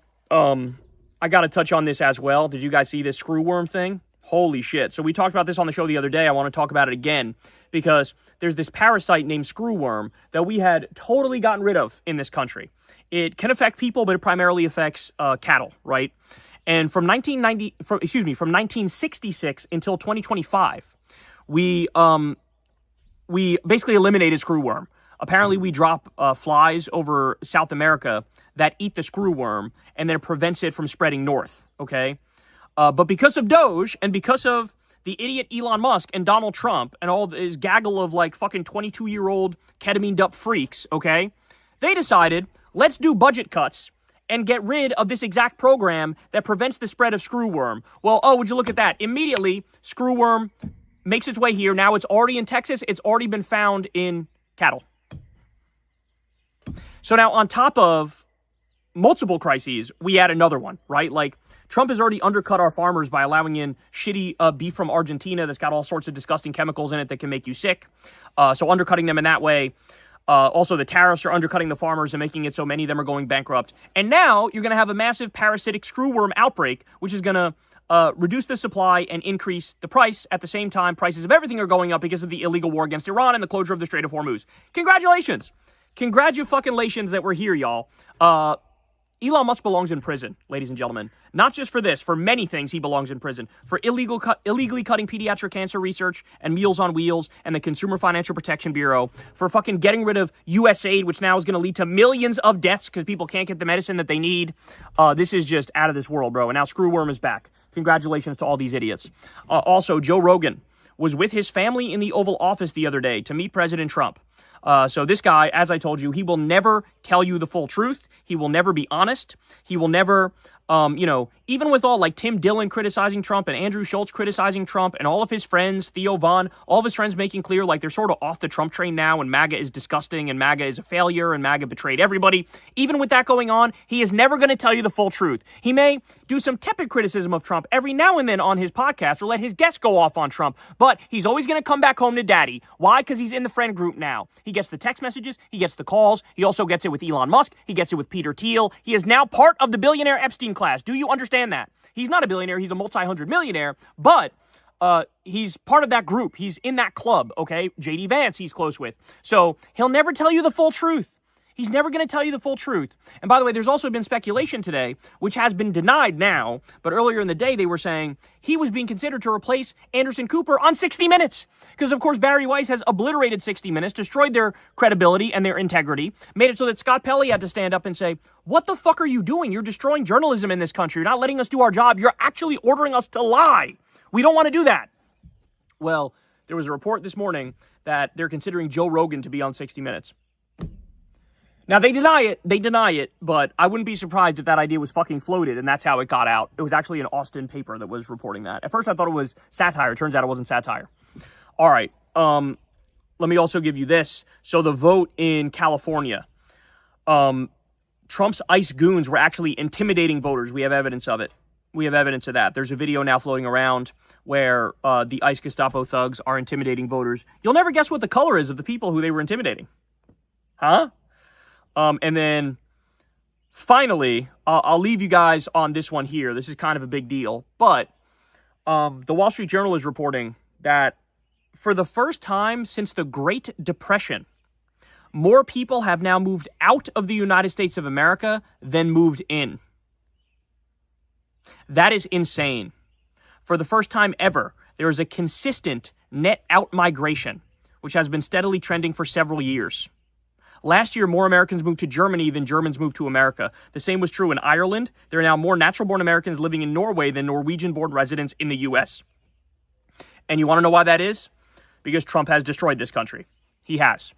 With all of the cutting of medical research and science research and all the crackdown on immigrants, people, the best and the brightest, feel like we're not going to go there anymore. And a lot of people who work in scientific fields, in medical fields, in the arts in this country, they go, oh, this feels like, you know, a new Nazi regime has now taken over. Let me get the fuck out of here. Clearly my services aren't wanted here. And so the best and the brightest are going elsewhere. The medical research and the scientific research is going to happen elsewhere.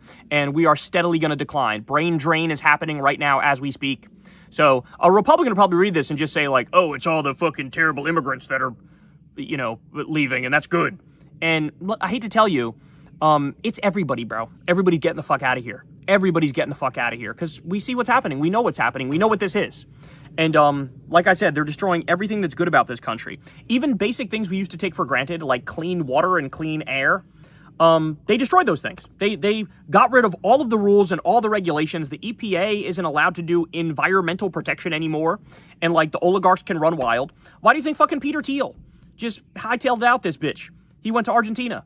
He's like, I'm going to go to Argentina. I'm done. I'm out the U.S. Because they know something ugly's coming. Something horrible's coming.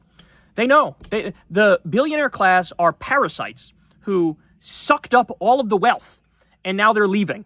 They bought our government. They control our government. They're leaving, okay? We fight for the crumbs here. People are struggling massively, and they get the fuck out of Dodge. And they keep running scams as they do it, by the way, like this Elon Musk IPO for SpaceX, where he's going to become the world's first trillionaire. This might be the thing that bursts the bubble and leads us to the next Great Depression, by the way.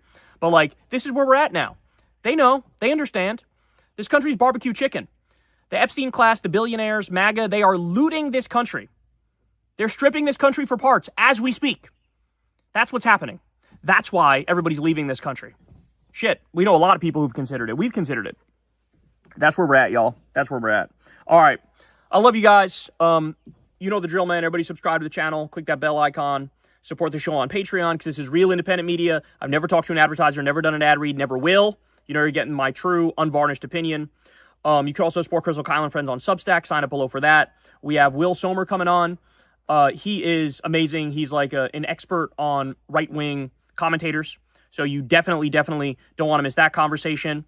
And yeah, that's all I got. And sub to Corn's World. Sub to Corn's World. And go Knicks, baby. Go Knicks. All right, I love you guys. I'll talk to you soon.